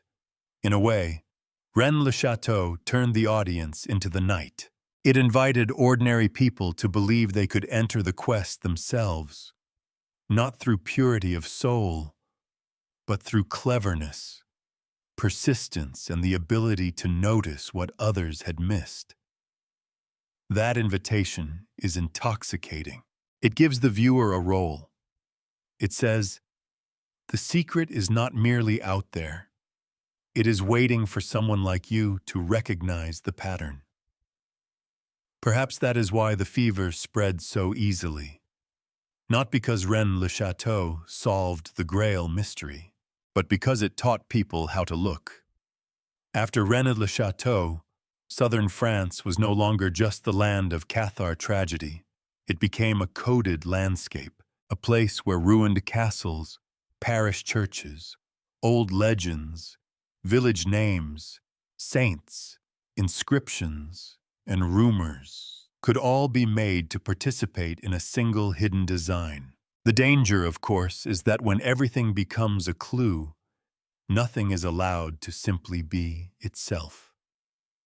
A church cannot simply be strange. A priest cannot simply be compromised, ambitious, eccentric, or misunderstood. A village cannot simply have local legends. Everything must serve the great secret. And yet, perhaps that is precisely why Rennes-le-Château remains so compelling. It sits at the border between history and obsession. It shows us a mystery being manufactured in real time, not from nothing, but from suggestive fragments arranged under pressure. It is not the origin of the Grail Code. It is the furnace where older materials were melted into a modern conspiracy. The Cathars gave the story tragedy. Mary Magdalene gave it a face. The Grail gave it a symbol. Rennes-le-Château gave it a set of clues. And once clues appear, the hunt becomes very hard to end.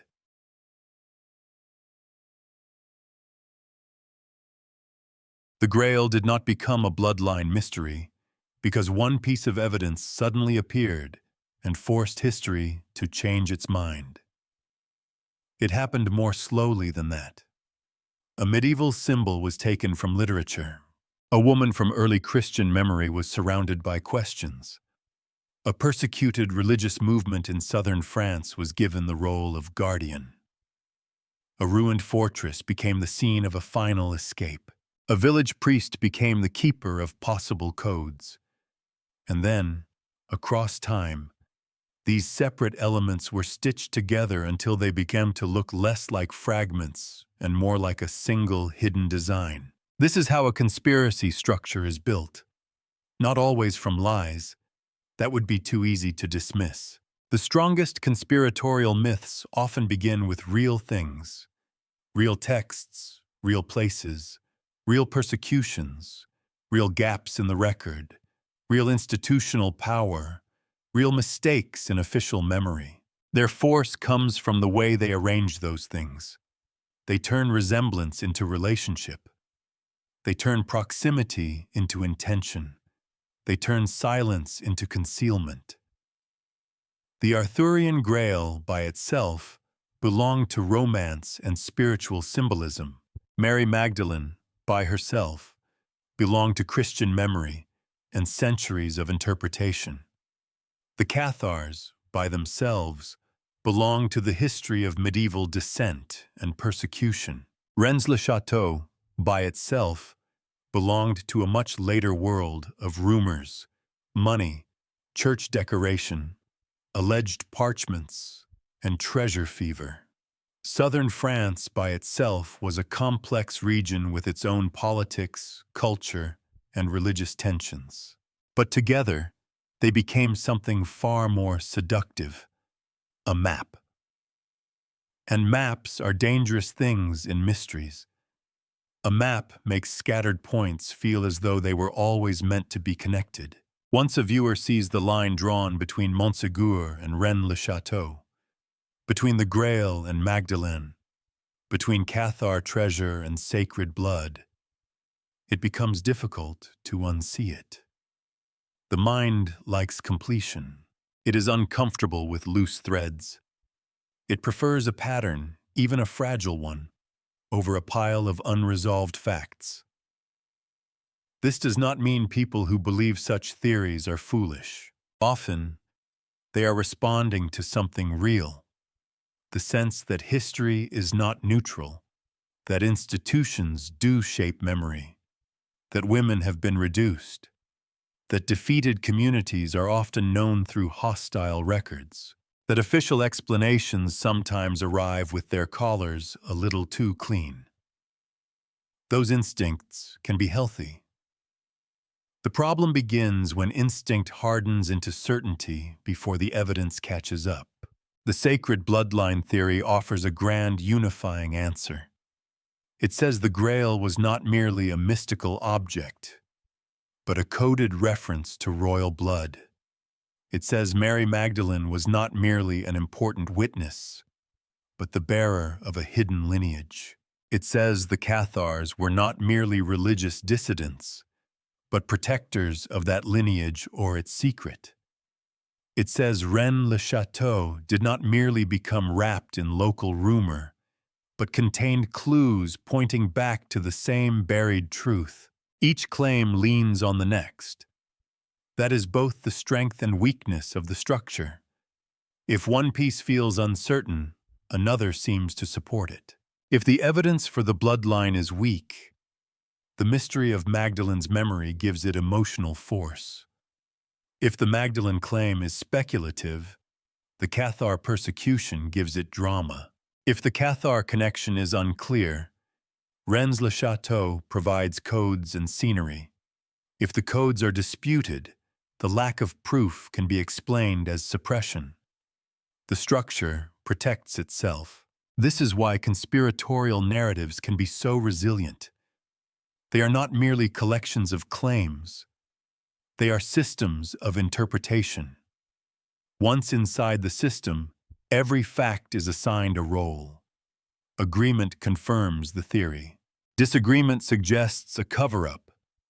Missing evidence becomes evidence of successful concealment. Ambiguity becomes the preferred climate. The Grail bloodline story thrives in that climate. It needs fog, but not total darkness. It needs enough historical material to feel grounded, and enough uncertainty to remain expandable. Southern France provides both. The region has real medieval violence, real religious dissent, real ruins, real legends, and a real atmosphere of loss. Onto that foundation, later writers could place almost anything: hidden parchments, secret societies, coded art, suppressed gospels, lost heirs. The result is a story that feels researched even when its bridges are speculative.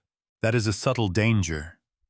A theory can sound scholarly because it uses old names. It can feel credible because it moves through real geography.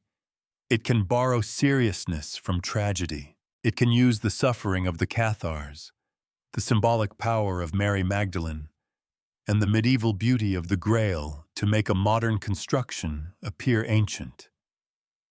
But age by association is not the same as evidence.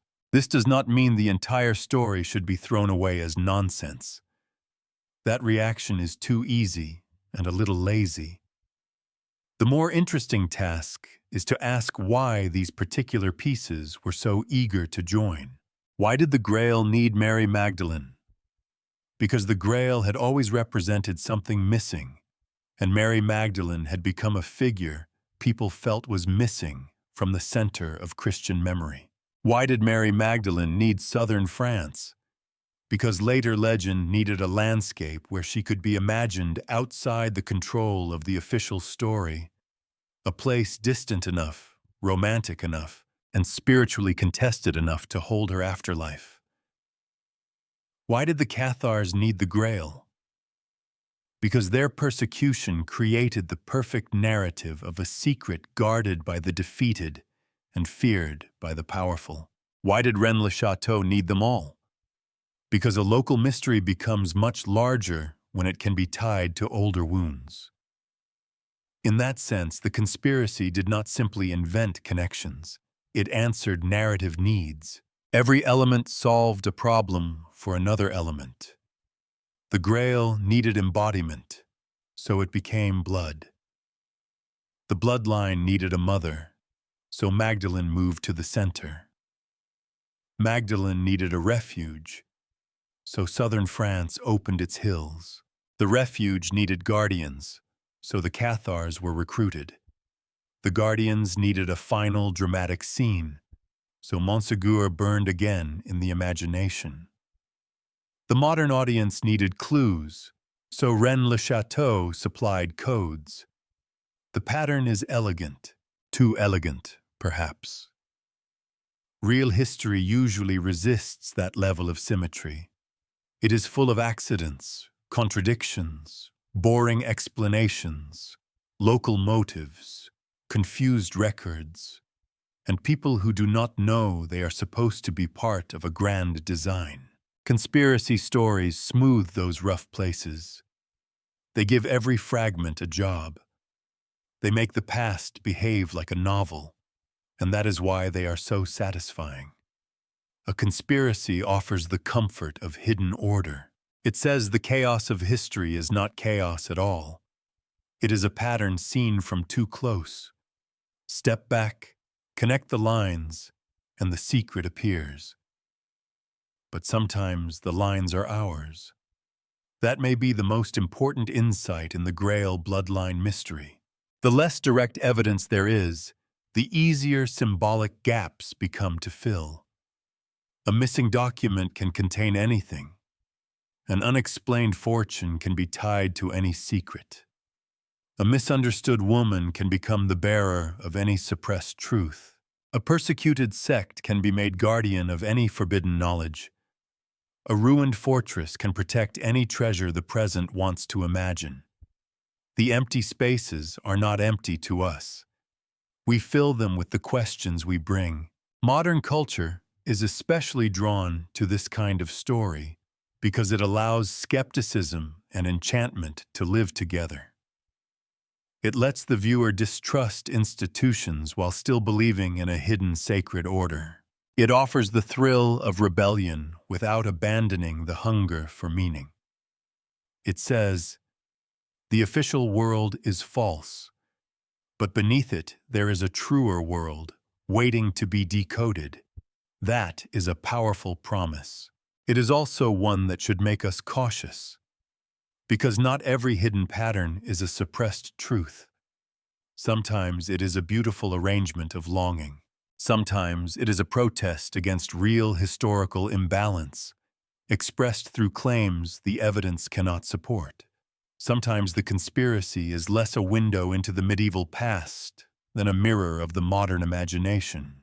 The Grail, Mary Magdalene, the Cathars, Rennes-le-Château, and southern France became one story because they all circled the same emotional center: loss. A lost object, a lost woman, a lost faith, a lost region, a lost document, a lost lineage. Once gathered together, these losses began to speak with one voice. The voice said that history had been wounded and that somewhere inside the wound a secret remained. The evidence may not carry that claim as far as legend wants, but the wound itself was real enough. And so the conspiracy endured, not as proven history, but as a magnificent act of arrangement. A cathedral built from fragments, some stones ancient, some modern, some genuine, some questionable, all fitted together under the pressure of one desire: to believe that what was lost was not truly lost, only hidden. If the evidence for a sacred bloodline is weak, then the mystery should collapse. That is what we might expect. remove the hidden dynasty, and the whole structure seems to lose its central pillar. The Grail returns to literature. Mary Magdalene returns to the contested memory of early Christianity. The Cathars return to the history of medieval heresy and persecution. Rennes-le-Château returns to rumor, treasure fever, and the modern appetite for codes. But strangely, the mystery does not disappear. It changes. That may be the most revealing thing about it. Perhaps the real question was never only whether a child of Mary Magdalene survived in secret, or whether the Cathars guarded a bloodline, or whether a priest in a village church found proof of a hidden Christian dynasty. Those are dramatic claims, and they deserve scrutiny. But beneath them lies a more durable question. What was so threatening about memory itself? Every part of this story circles an absence. The Grail begins as the image of something lost, something approached through trial, but never easily possessed. Mary Magdalene stands in Christian memory as a figure both honored and obscured, present in the story yet repeatedly reinterpreted. The Cathars are known largely through the marks left by their enemies, their own voices difficult to recover in full. Montségur becomes unforgettable because something may have escaped, but no one can say with confidence what it was. Rennes-le-Château becomes magnetic because its clues seem to point toward missing documents, missing meanings, missing proof.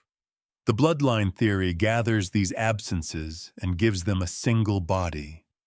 That is its genius. It says the missing thing was not merely symbolic. It was flesh. It had descendants. It threatened authority because it could have rewritten the meaning of sacred history.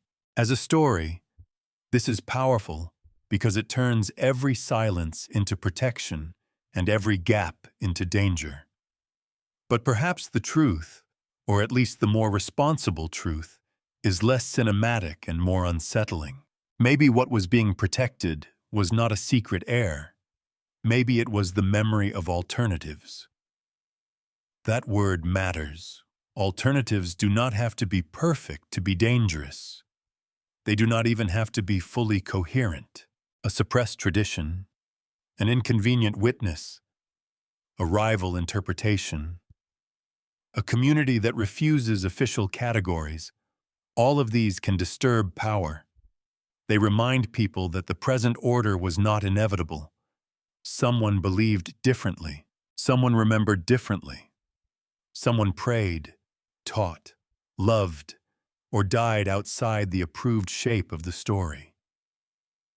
For institutions, that can be more threatening than a treasure chest. A treasure can be seized.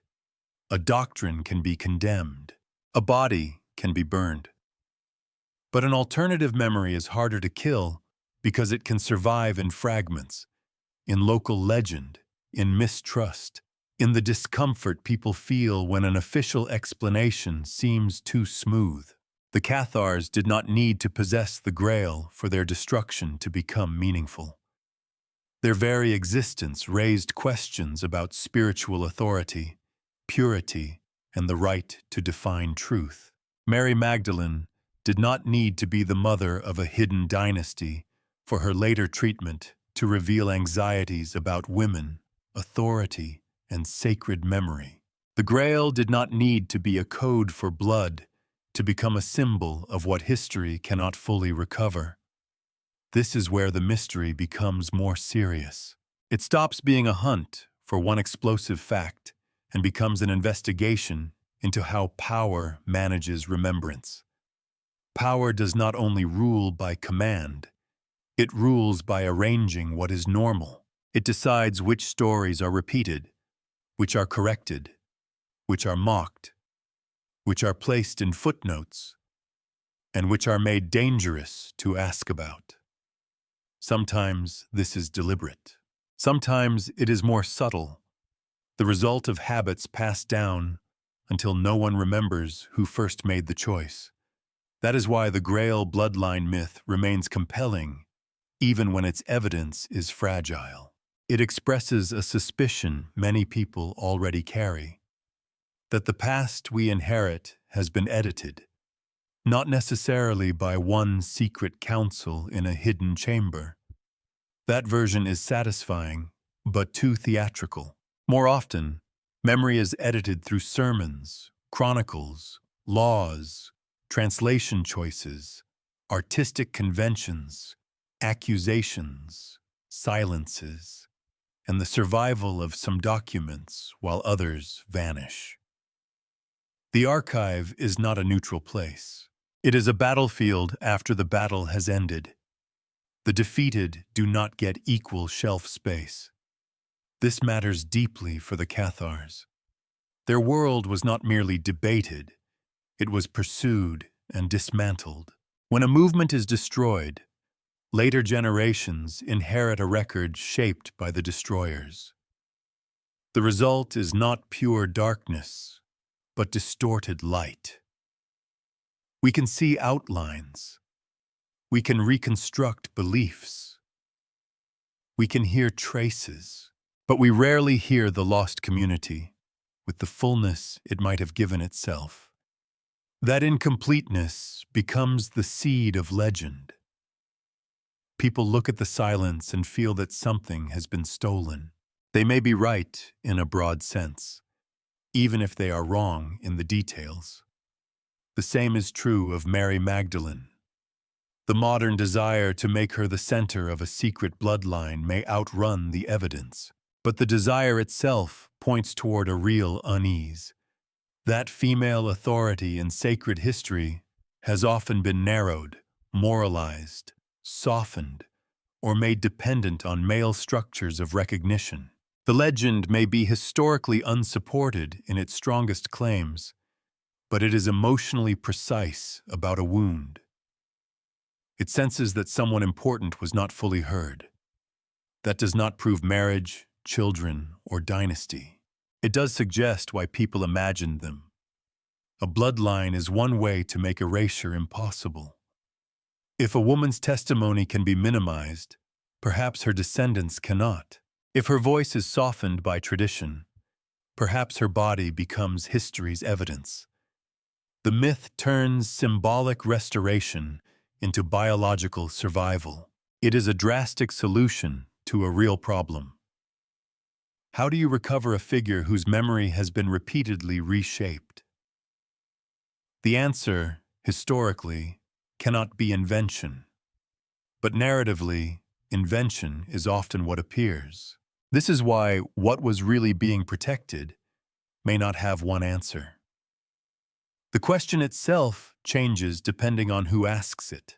For the medieval church, what needed protecting was orthodoxy, unity, sacramental authority, and the social order built around them. For the Cathars, what needed protecting may have been a vision of purity and spiritual escape from a corrupted world. For later regional memory, what needed protecting was the dignity of a defeated culture. For modern seekers, what needed protecting became the possibility that official Christianity had hidden something intimate and revolutionary at its origin. And for us, looking back with caution, what needs protecting may be the distinction between meaningful myth and proven fact. That distinction is not cold, it is necessary. Without it, the dead become characters in our desires. The Cathars become whatever we need them to be. Mary Magdalene becomes a cipher for every suppressed truth.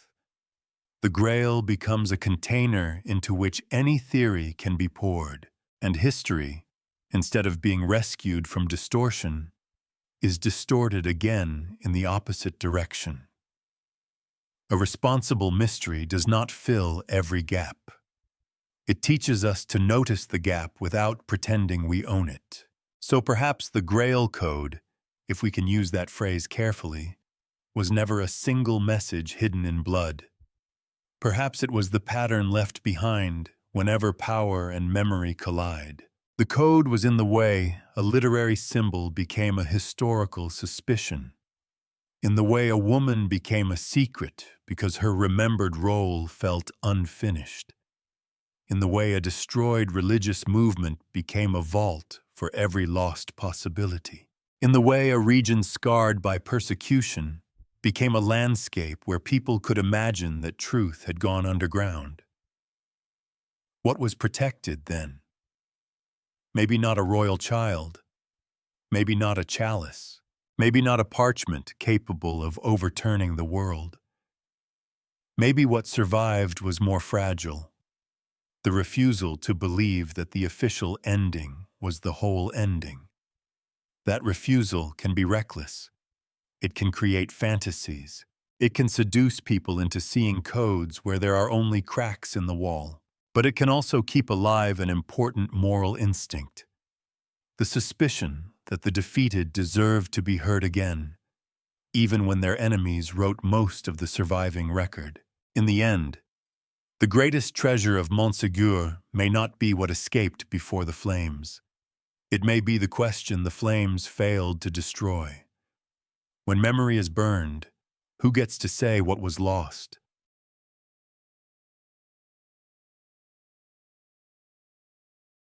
Mary Magdalene became the center of the mystery because she could hold more than one kind of absence. That is the simplest way to understand it. The Grail had absence built into it from the beginning. The lost object, the failed question, the wounded kingdom waiting for restoration. The Cathars carried another absence, a defeated religious world, known through damaged records and hostile memory. Southern France offered a landscape of absence, ruins, legends, vanished communities, stories that seemed to cling to the hills without ever fully explaining themselves. But Mary Magdalene gave absence a human face. That changed everything. A cup can be mysterious, but it cannot be wronged. A fortress can be ruined, but it cannot speak. A bloodline can be imagined, but without a mother, it remains abstract. Mary Magdalene made the Grail mystery intimate. She turned a search for a sacred object into a question about a woman's place in sacred history. That is why the modern myth could not leave her alone. In the older Christian imagination, she had already been transformed many times.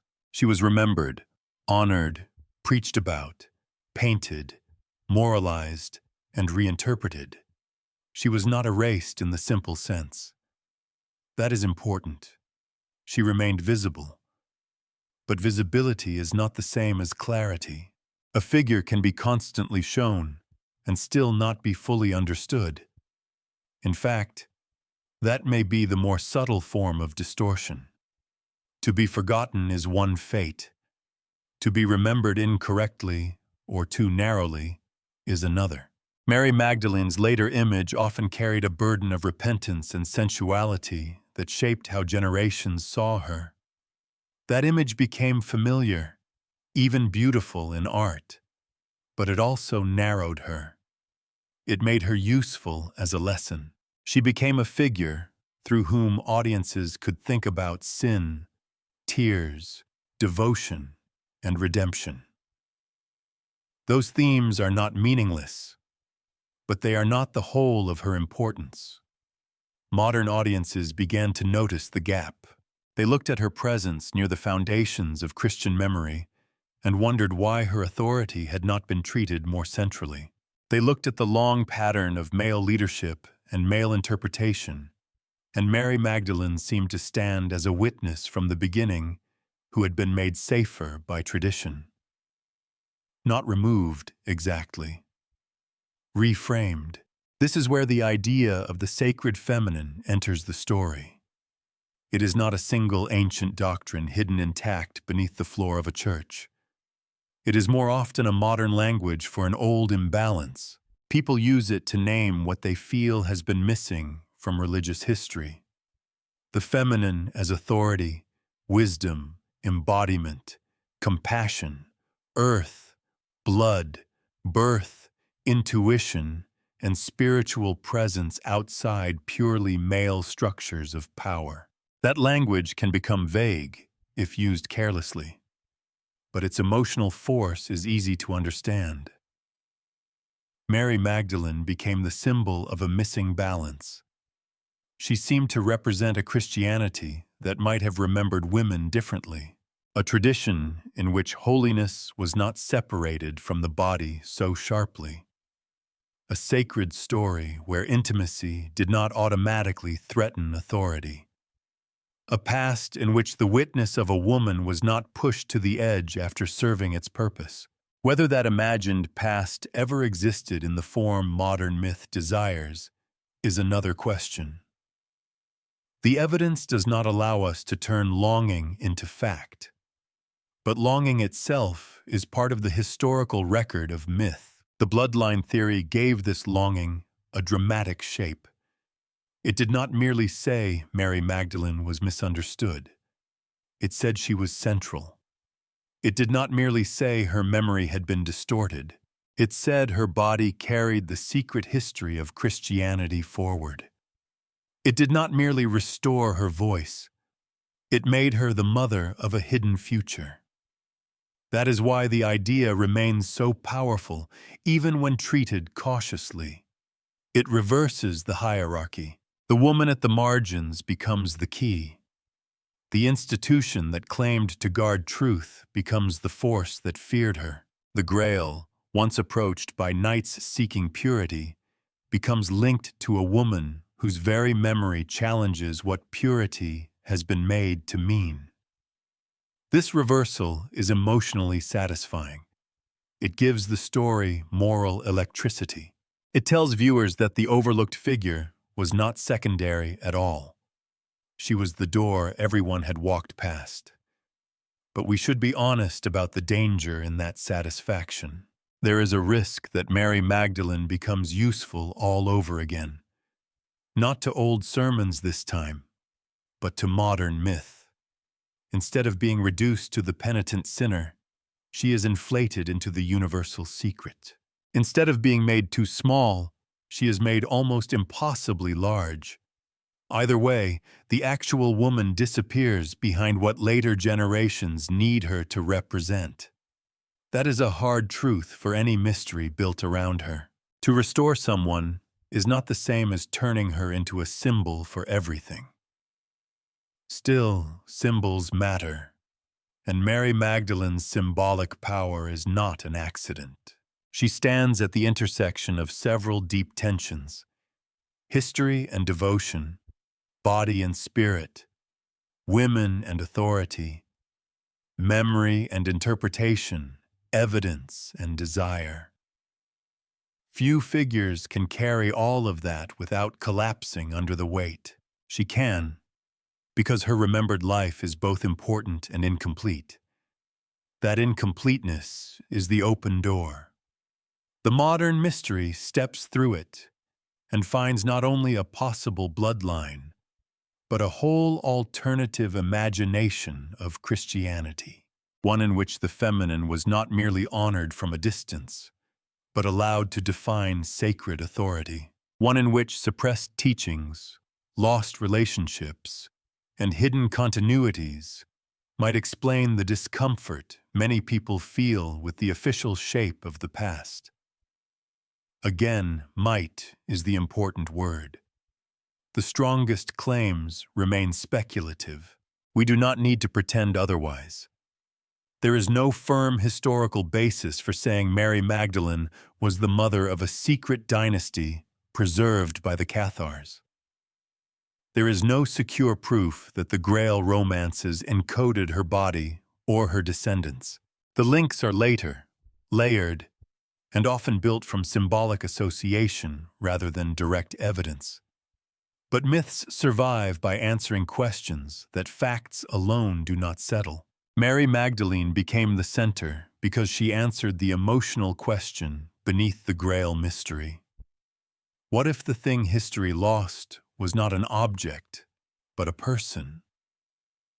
Not merely a person forgotten in the past, but a person whose memory reveals how the past was organized, who was trusted, who was doubted, who was allowed to teach, who was turned into a lesson rather than treated as a witness, who became holy only after being made harmless. That last point is crucial. Many traditions preserve women by sanctifying them, but sanctity can become a kind of containment. A woman can be honored so intensely that she no longer threatens anything. She becomes an icon instead of an authority, a beautiful image instead of a historical disturbance. Mary Magdalene resists that containment because the questions around her have never fully gone quiet. The more people tried to settle her meaning, the more meanings gathered around her. The penitent, the apostle to the apostles, the beloved disciple in later imagination, the exiled saint in legend, the hidden bride in modern theory, the mother of bloodline speculation, the embodiment of the sacred feminine. Each version tells us something, even when it tells us more about the age that created it than about the woman herself. And that may be the real reason she became unavoidable. The Grail mystery needed a center that could connect the spiritual, the historical, and the human. Mary Magdalene could do that. She could stand beside the sacred without becoming abstract. She could stand inside Christian memory while still seeming to question its later shape. She could be revered and contested at the same time. A perfect mystery figure is not one about whom nothing is known. It is one about whom enough's known to matter, and enough is unknown to keep the door open. Mary Magdalene is that figure.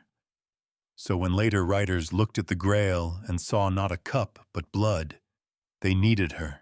When they looked at southern France and imagined a refuge for forbidden memory, they needed her. When they looked at the Cathars and wondered what secret could make persecution feel like evidence, they needed her. When they looked at Rennes-le-Château and saw codes, they needed a name powerful enough to make the codes worth solving. Her name did that work, but perhaps the more honest mystery is not whether Mary Magdalene carried a royal line through history. Perhaps it is why so many people felt that only a claim that large could repair what had been done to her memory. That question does not need a conspiracy to matter. It only needs us to recognize that history is not made solely from what happened. It is also made from how the living continue to argue with what they inherited. Mary Magdalene became the center because she gave the Grail a heartbeat. She turned the missing thing into a missing voice. And once a mystery has a voice, even a half-heard one, it becomes much harder to bury.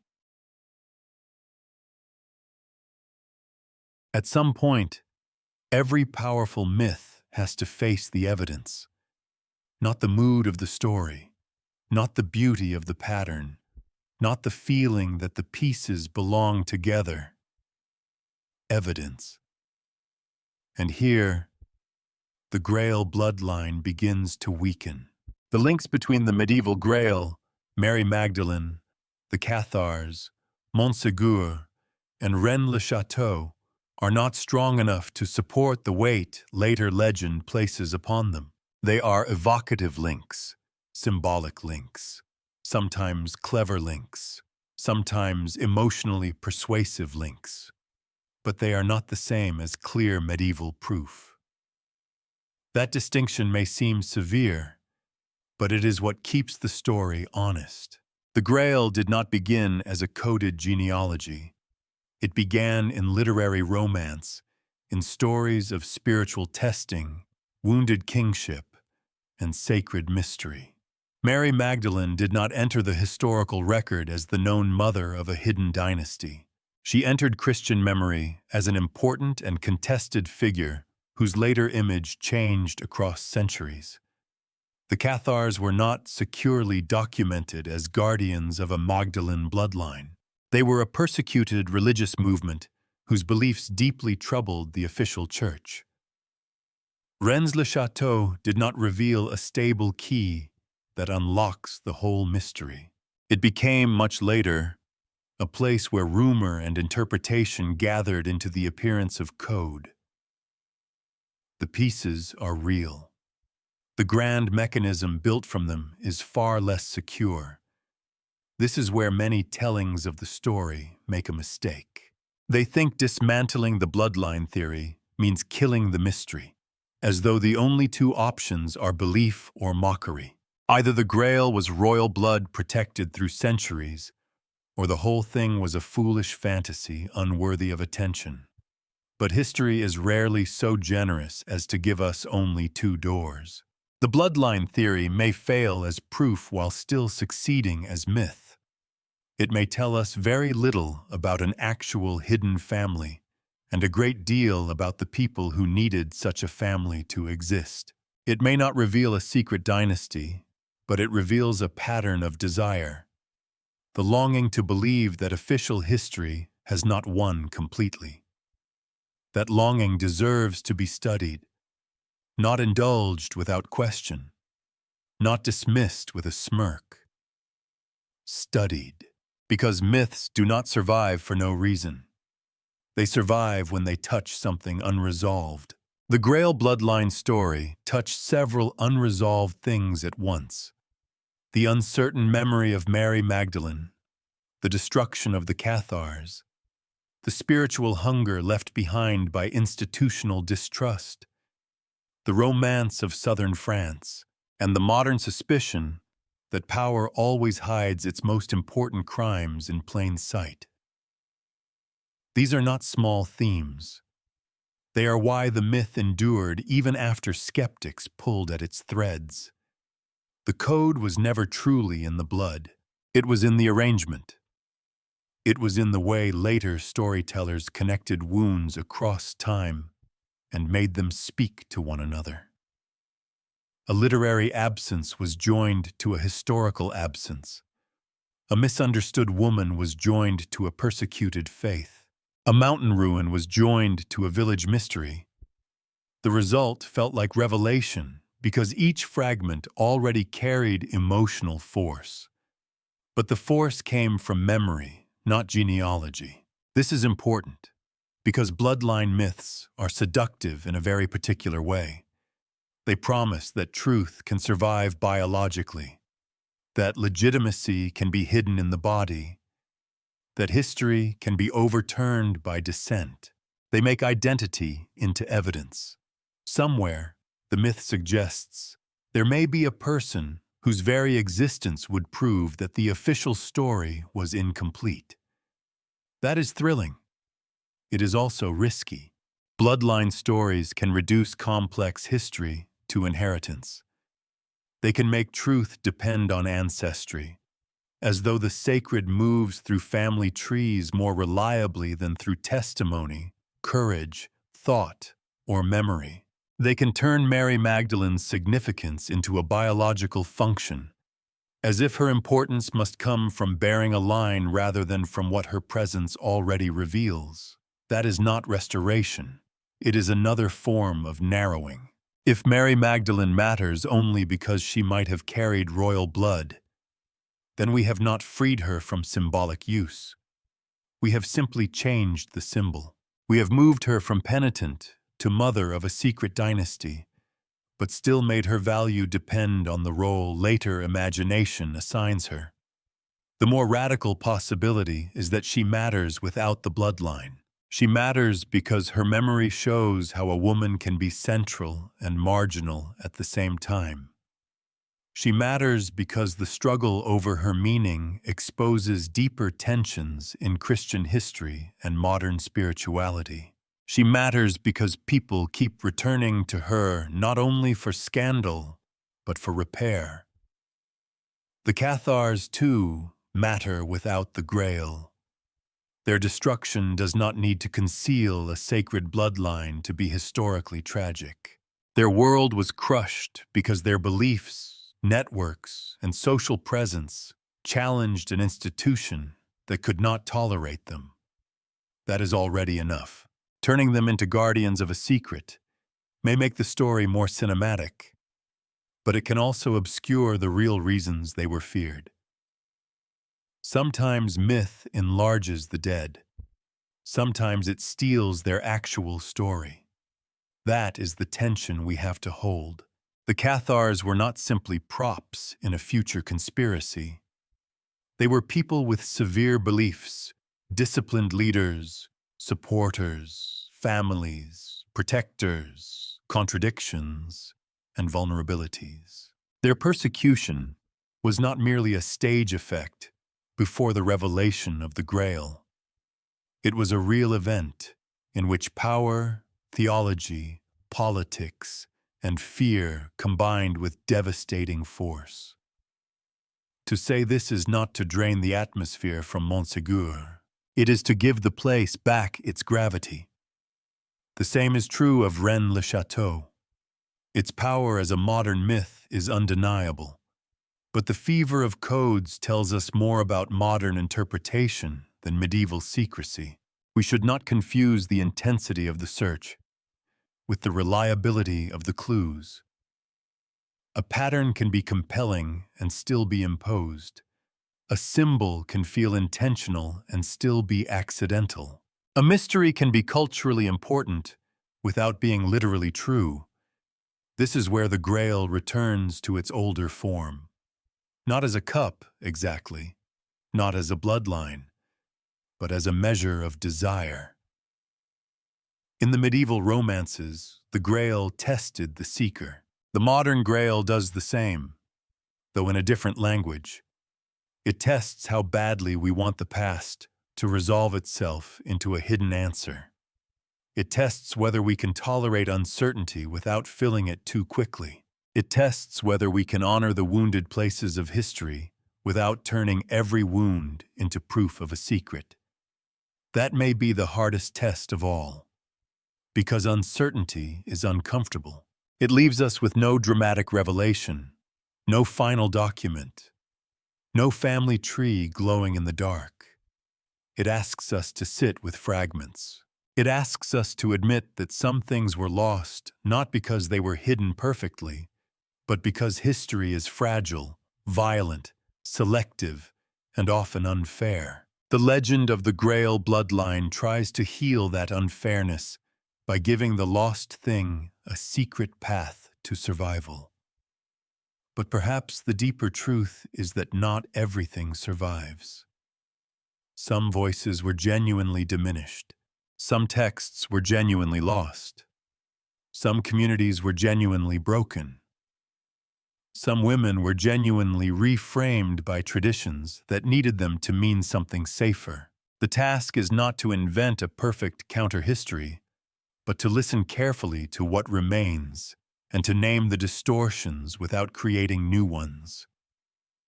That is less thrilling than a conspiracy.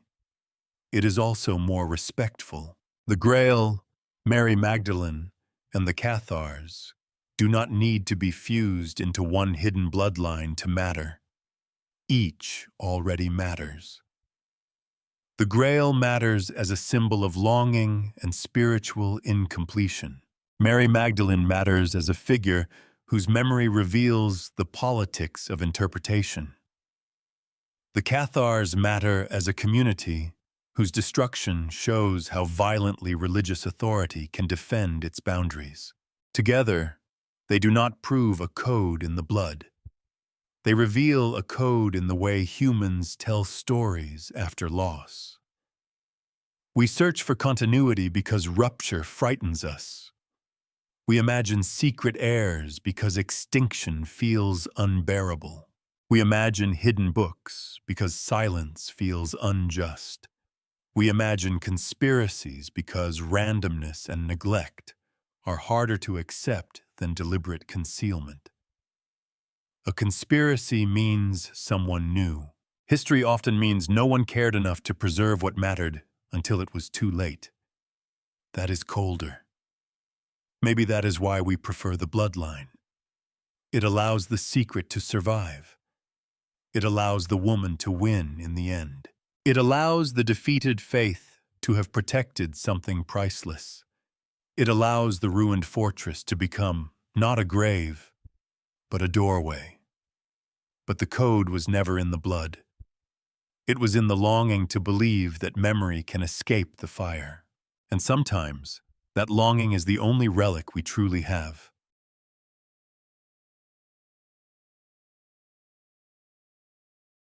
In the end, the Grail may be most powerful because it refuses to become one thing. It has been a vessel, a vision, a trial, a relic, a wound, a code, a bloodline, a conspiracy, a question. Every age has reached for it with different hands. Medieval poets used it to measure the soul. Later interpreters used it to search for hidden history. Modern myth-makers used it to challenge the authority of the official past. But perhaps the Grail was never hidden because it contained a royal secret. Perhaps it was hidden because it was empty. Not empty in the sense of meaningless.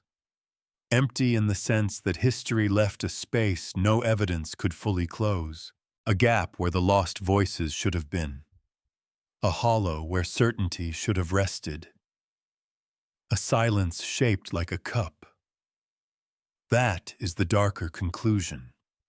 A sacred bloodline may not have been carried through the centuries by secret guardians. The Cathars may not have protected the descendants of Mary Magdalene. Montségur may not have been the last fortress of a hidden dynasty. Rennes-le-Château may not have encoded the central truth of Christianity in stone and parchment. The story, when pressed for proof, does not yield what the legend promised. And yet something was protected. Not by secret societies, perhaps, but by human refusal. The refusal to let destroyed communities be remembered only through the language of their destroyers. The refusal to let Mary Magdalene remain trapped inside whatever image later centuries found convenient. The refusal to believe that power and truth are always the same thing. The refusal to accept that once a book is burned, a woman reframed, or a faith crushed, the matter is settled forever. That refusal is not evidence of a bloodline. It is evidence of a wound. History is often presented as a record of what happened. But just as often, it is a record of what survived the happening. The archive is not the past itself. It is what escaped fire, neglect, censorship, decay, embarrassment, and the ordinary cruelty of being considered unimportant. Whole lives vanish because no one wrote them down. Whole beliefs become known through accusations. Whole women become symbols before they are allowed to remain human. This is why the Grail myth keeps returning. It gives shape to the suspicion that something is missing. And that suspicion is not always wrong. The mistake comes when we fill the missing place too quickly, when we replace one official certainty with another secret certainty, when we say, without proof, that the lost thing must have been a child, a dynasty, a hidden document, a perfect counter-history waiting intact beneath the ruins. That may satisfy the imagination, but it risks turning the dead into instruments of our own desire. The better mystery is harder. It asks us to stand before the void and not decorate it too soon. Mary Magdalene does not need to be the mother of a secret bloodline to matter. She matters because the struggle over her memory reveals how power can honor a figure while still controlling her meaning.